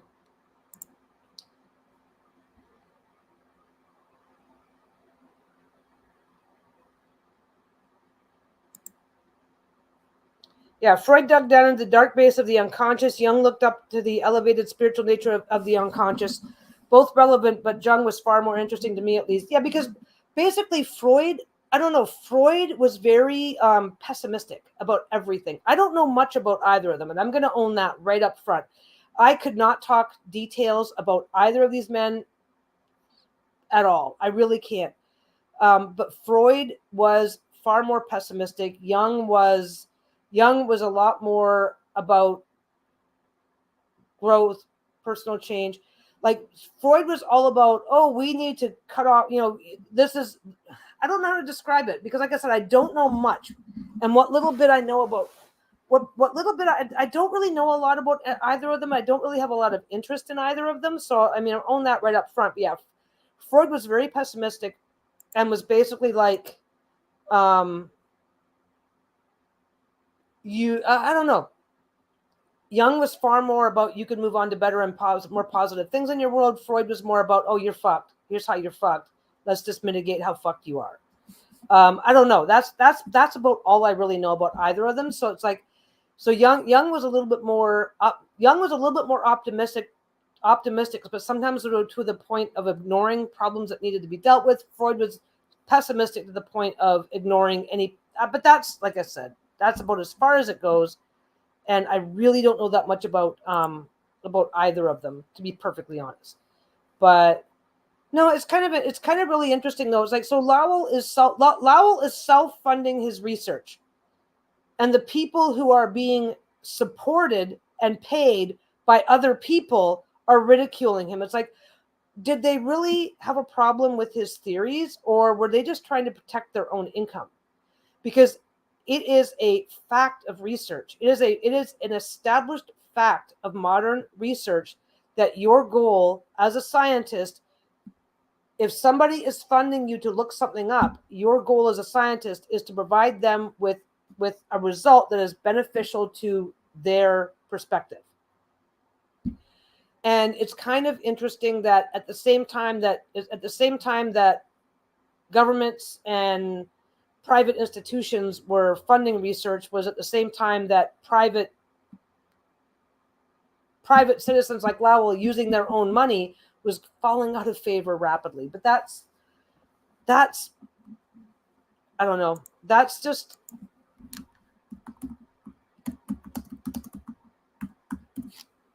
my thing. That is just, at least if I can get an actual map of Mars. No, I don't want that. I want that.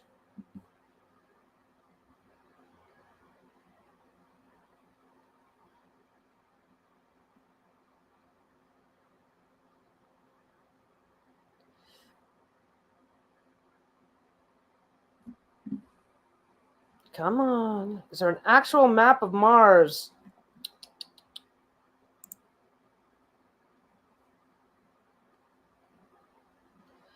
Of course, I'm not going to find one.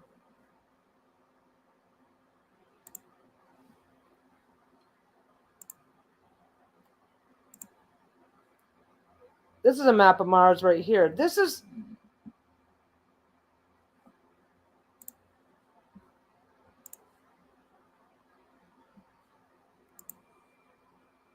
Oh, no, you are probably right about that. He jumped to conclusions, published too quickly. I think it's interesting because he had a great deal of public support for what he was doing, but he had no academic support, which is, like I said, by the time World War II is over, things that people used to believe were now things that were ridiculed. Like, people used to have seances. They used to believe in ghosts. They used to do dream interpretation. They used to go to psychics. People used to think all of this stuff, and they may have taken a lot of it with a grain of salt. I'm sure they did.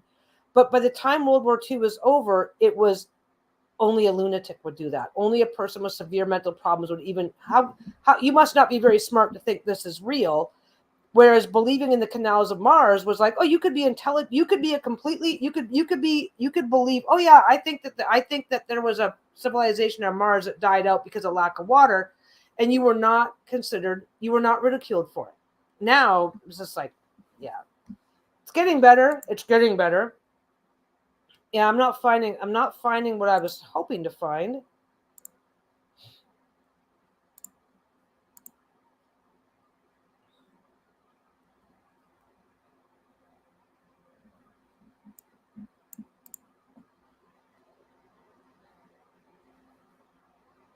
Well, that's one. There's one. Let me see if I can go find it. Like, this is a map of Mars. Come on. You can do it. This is a map of Mars, and where a lot of the canal theories came from. There is this Rift Valley. I don't know what it is, because there's areas here like this here from a distance, which is what the telescopes of the time would have showed. This looks like a pretty straight line with straight up and down structures running through it. The idea of the canals of Mars started with areas like this. There's an area here where things seem to be relatively straight. And it started with the idea and the belief that Mars once had water. The belief was that Mars once had water, and as the oceans and atmosphere started drying, as the oceans started drying up, they started building canals to preserve what water that they had. Yeah, there we go. This is an intricate canyon network just below the planet's equator. But see over here, you've got, is it?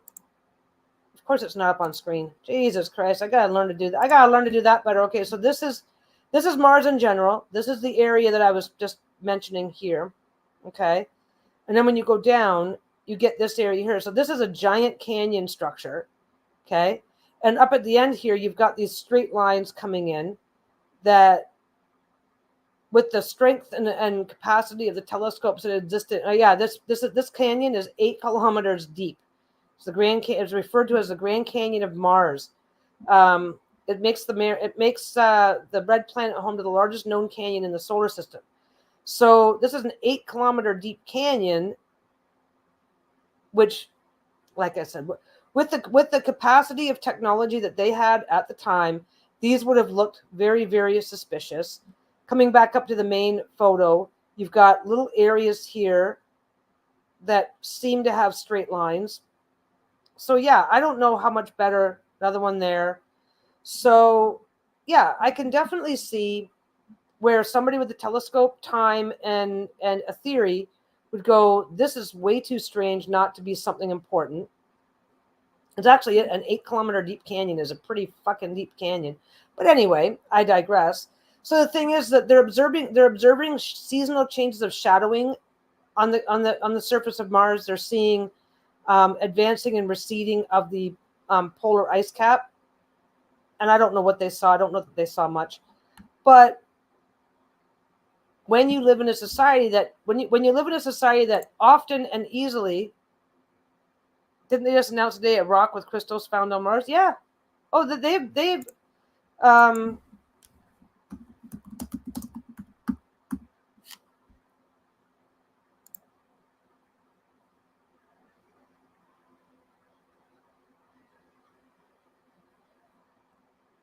they have discovered that I don't know if I can quickly find anything up. They have discovered definitively that the polar ice caps on Mars, water frost detected on Mars volcanoes, in a significant first discovery. When was that? June 10th, 2024. That was about a month ago.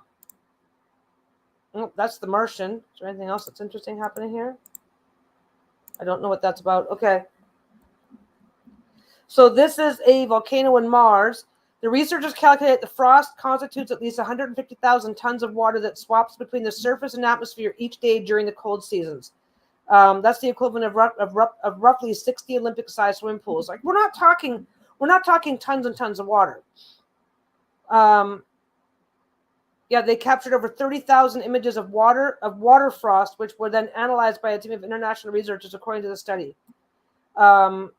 The research discovered that the thin layer of frost, approximately 1/100th of a millimeter thick, or about the width of a human hair, forms during sunrise and then evaporates during daylight hours. So during sunrise, this happens and then it evaporates off. This was last month, which is the really interesting thing. My pet theory. Did I close it? Jesus, fuck, I keep closing it. Let's get it back up here. Yeah. So this doesn't look like much, but the light spots inside this volcanic crater, as soon as I hit the play button, it goes to, yeah. The light spots inside this volcanic crater are formed. It's frost. It's frost forming every morning. There it is. It's frost forming every morning and then evaporating. So it's like, oh, where's that water coming from? There's a lot of really cool theories about the water on Mars. One of the theories about the water on Mars is because the planet is pretty much geologically inert, there could be huge resources of water still under the ground. Because if you pour water on sand, it just goes in. And without any significant geological action to cause it to, heat up, come down. It's just going to stay there. So there's been some interesting theories coming up. Did the rabbit hole touch on the global IT collapse today? I never really mentioned it. It looks like it was. I read a bit about that this morning. The global IT collapse that happened today. It looks like a huge issue. It looks like the issue was some sort of a update that came through from Microsoft that had a problem, and they didn't realize what the problem was going to be. My God, I'm talking about this shit and just still don't link it up. So that's the volcano. That's the top of the Martian volcano. Conspiracy theories about the IT collapse. I don't think I have a lot of conspiracy theories about the IT collapse. I think it's very likely that I mean, it could possibly be disgruntled employees doing some stupid shit. But we've had a couple of big major incidents in the last 20, 30 years where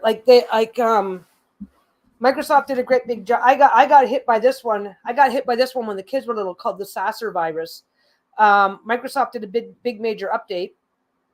Everybody's computer gets update, and as part of their update, they accidentally left a backdoor exploit open, and this Sasser virus was able to just walk right in. Millions of computers, globally, millions of computers just turned into bricks that quick. And the only way there was a way to fix it, and fortunately, I was able to fix it. But it was a if it's the Sasser one I'm remembering correctly, was a time bomb virus. So if you took basically it had a timer, and you only had a certain amount of time to fix it. Yeah, our lives are dependent. Our lives are so dependent on computers. It's fucking crazy. It is absolutely insane to think. Look what I'm doing right now. I am reaching out on the fucking internet. Without the internet, I got nobody to talk to today. Right? I am Lisa doing decks, me doing my sewing. If without the internet, who's buying my bags? Nobody. I got no way to reach them. Without the internet, who is even without the internet, how is Lisa even without the internet, how is Lisa even getting a deck created? Yeah, keep an eye on your bank balance. Oh yeah. One of the interesting, basically one of the yeah, there's always conspiracy theories. There's always a new theory popping up. Some good, some bad, some amusing, some not so amusing. Like whether or not dinosaurs still exist, whether or not there is still a living dinosaur, that's kind of amusing. Okay? That's like if there is a living dinosaur and the people and people are just the people that could be proving this are in such denial that they refuse to look into it. That's just amusing. It's not going to change it's not really going to seriously change our world. But yeah, computers run everything, and computers run everything, and we don't do enough to work on our security. Like we had one of our credit cards compromised. The bank just you need to come get a new credit card. It's like, what's going on? They wouldn't even tell us. They wouldn't even tell us where our card is. Yeah, how could Microsoft not test an update before global? Well, they did test it, right? How did it pass the update and make its way in? But this has happened before. This has happened before where Microsoft has done an update and it's caused problems. They've done an update and it's allowed access. It's allowed a hacker a route to access computers. That's what the Sasser virus was. They did an update, but for some reason the update left this back door open. And who knows? I mean, turning a few thousand computers into bricks now and again is good for business for Microsoft. I don't think Bill Gates. I don't think there's that level of conspiracy going on, and it could just be that Microsoft did their update, and then the hackers that were testing it for vulnerabilities found way too big of a vulnerability because they only shut down certain things. What did they shut down? Global IT collapse. That was today. Was that today or was that yesterday?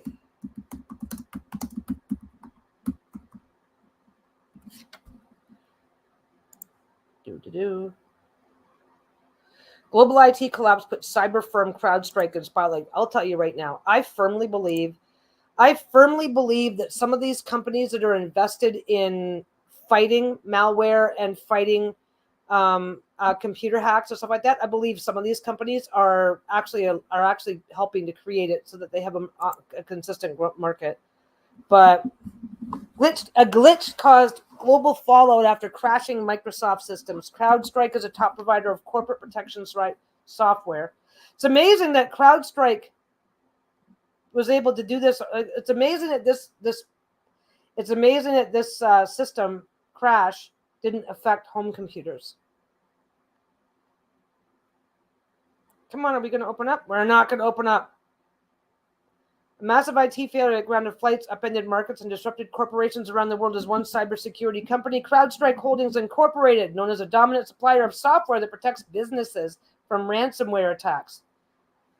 Which is cool, but my computer wasn't affected. So why was it only corporate computers? Yeah. I was thinking about that when I was thinking about, I can't really go down much further because it just tapers off. I think I have to, what do I have to do to read more? I have to save it? The fuck? I don't know.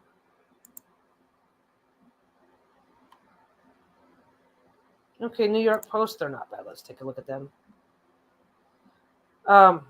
No, I don't want to support. I cannot. Okay, it's funny. It's like, oh, support us for $2 a month. It's like if I supported every website for $2 a month that I went on to in a month, I would not be able to afford food. Yeah, when CrowdStrike CEO, blah, blah, blah. So when CrowdStrike CEO, soon to be ex-CEO, George Kurtz said Friday morning that this is not a security incident or cyber attack, you should not have been reassured. This was hours after an update to their antivirus. Oh, okay. So CrowdStrike was the one that did it. This was hours after an update to their antivirus software that caused well over 1 billion Windows computers to cease function completely. Taking out. Okay, so CrowdStrike actually caused it. Ooh, that's not okay. This was hours after an update of their antivirus software that caused well over, as these systems visibly collapsed on Friday into Windows' blue screen of death, they did so not from malicious actors, but from small, ordinary human error. And the failure was massive. Over 1 billion computers now need individual attention, since there's no longer a way to communicate with any of these computers remotely. A fix has been deployed, Kurtz said, neglecting to mention that the broken computers are not able to receive that fix. The damage will likely be far. So basically, CrowdStrike did an update, and all of their clients got fucked. See, this is the thing. The initial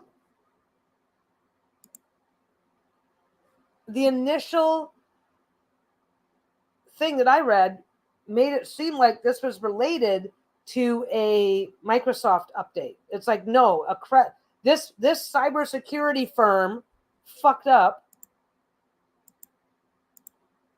See, and this is where the conspiracy-minded shit comes from. It's like, hey, we're looking into this. Hey, we're going to be honest and tell the truth. It's like, so these guys deployed an update without testing it. These guys fucked up big time. It is also not an anomaly. Lawmakers and tech mavens will make much of the oversights that cause this disaster. Will there be less talk of the more difficult problem? It's inevitability, and this is the thing. This type of an incident was inevitable. We have become so reliant on computers for everything. Computers are so interconnected with everything, and yeah, like so an airport. Oh, the airport. One company with So this guy is CrowdStrike is a computer security provider to companies with a net pool of over 1 billion computers, and they fucked up. No matter what steps are taken, at the end of the day, this sort of mistake only has to happen a single time to cause a catastrophe. Yet in a hyper-networked world like us, I really need to read this shit. Yeah, the biggest lawsuit ever. Oh, well, did you see ex-CEO? This company runs an Microsoft add-on. Still Microsoft is my understanding. Basically, how this works is you can get a company can get Microsoft certified so that they can. So what they have done is that they have gotten permission from Microsoft to, hey, we're an internet security provider, so we would like to create data and programs that work within your existing program framework. And then that way we can deploy security measures to companies that use Microsoft products in their business.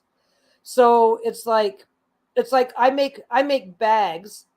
So you're taking my bag and adding something to the bag as a value added product for your customer.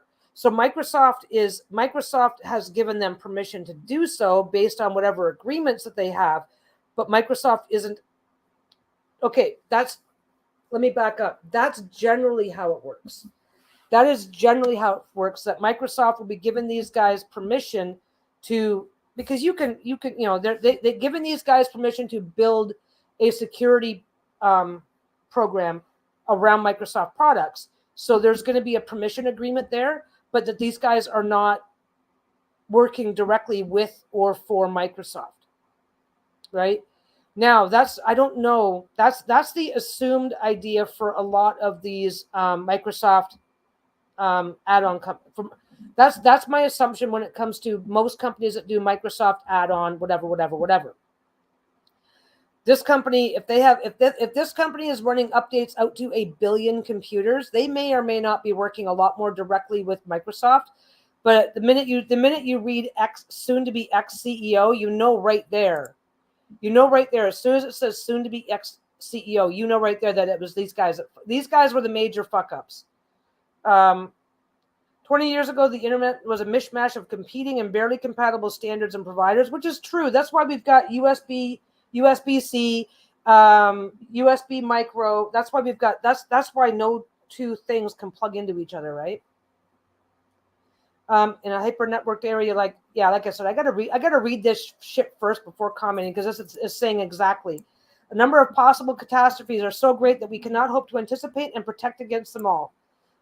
Two things make the increasing fragility of our system inevitable.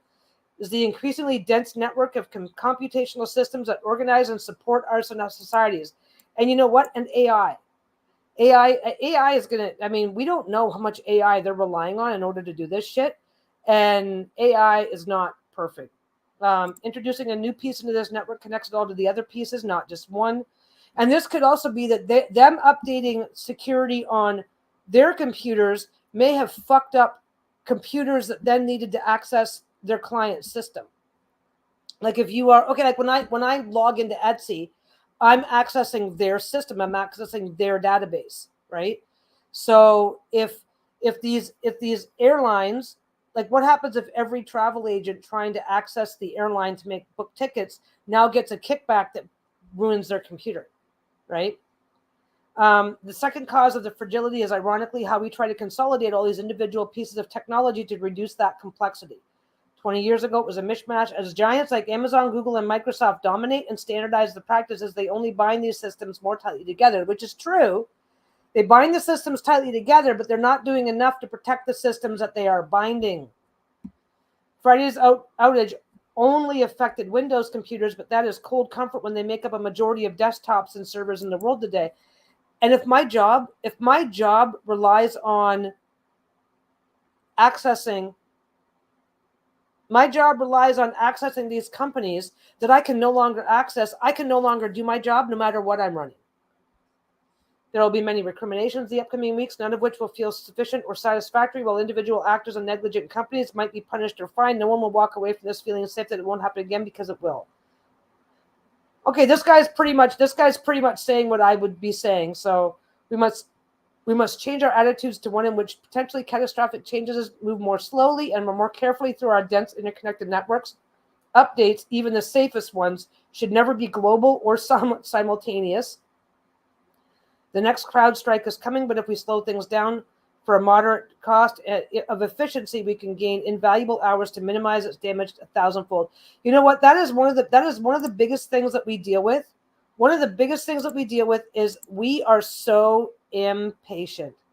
We are so impatient as a society. Well, I want that new update so I want that. I can't run my latest game. I need that new update. Oh, I need to send better. I'm not happy.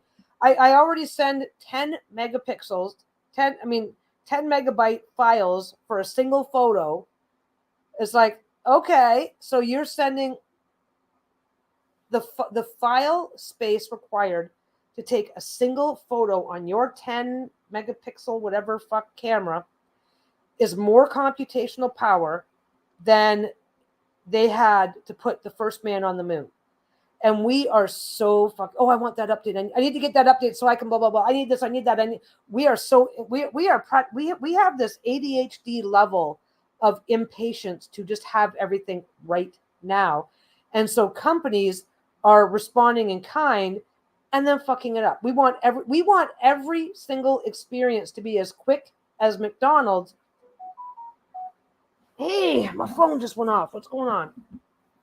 We want every single experience to be as quick and convenient as going to McDonald's, while ignoring the fact that McDonald's screws up 20% of the time.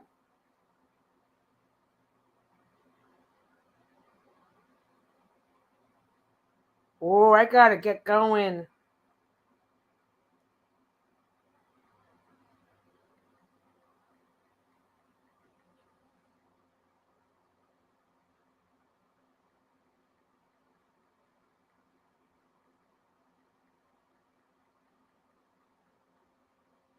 There.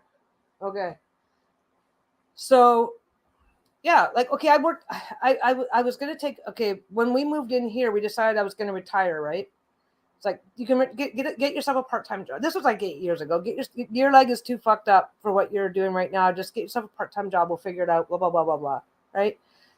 Walked out of McDonald's, got myself a part-time job. And the day I started, because it's easy to get a job, as long as you don't have a criminal record, McDonald's will hire you.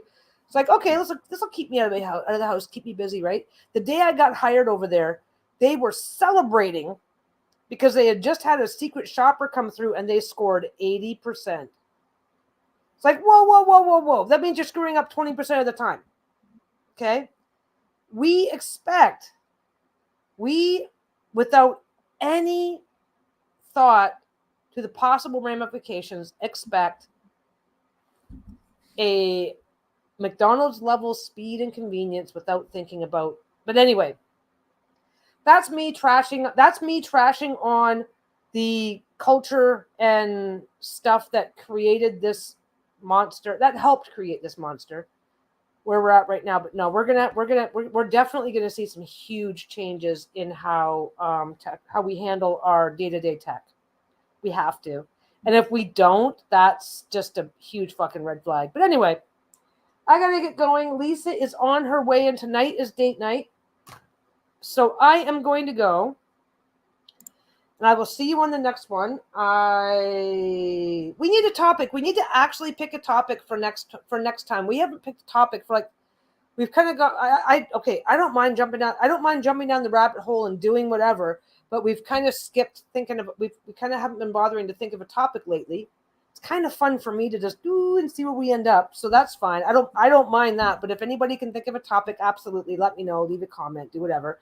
Meantime, I'm going to get going, give my dogs a quick little walk, and I will see you guys on the next one. Bye. Well, hello, monster. How's my puppy? How is my puppy?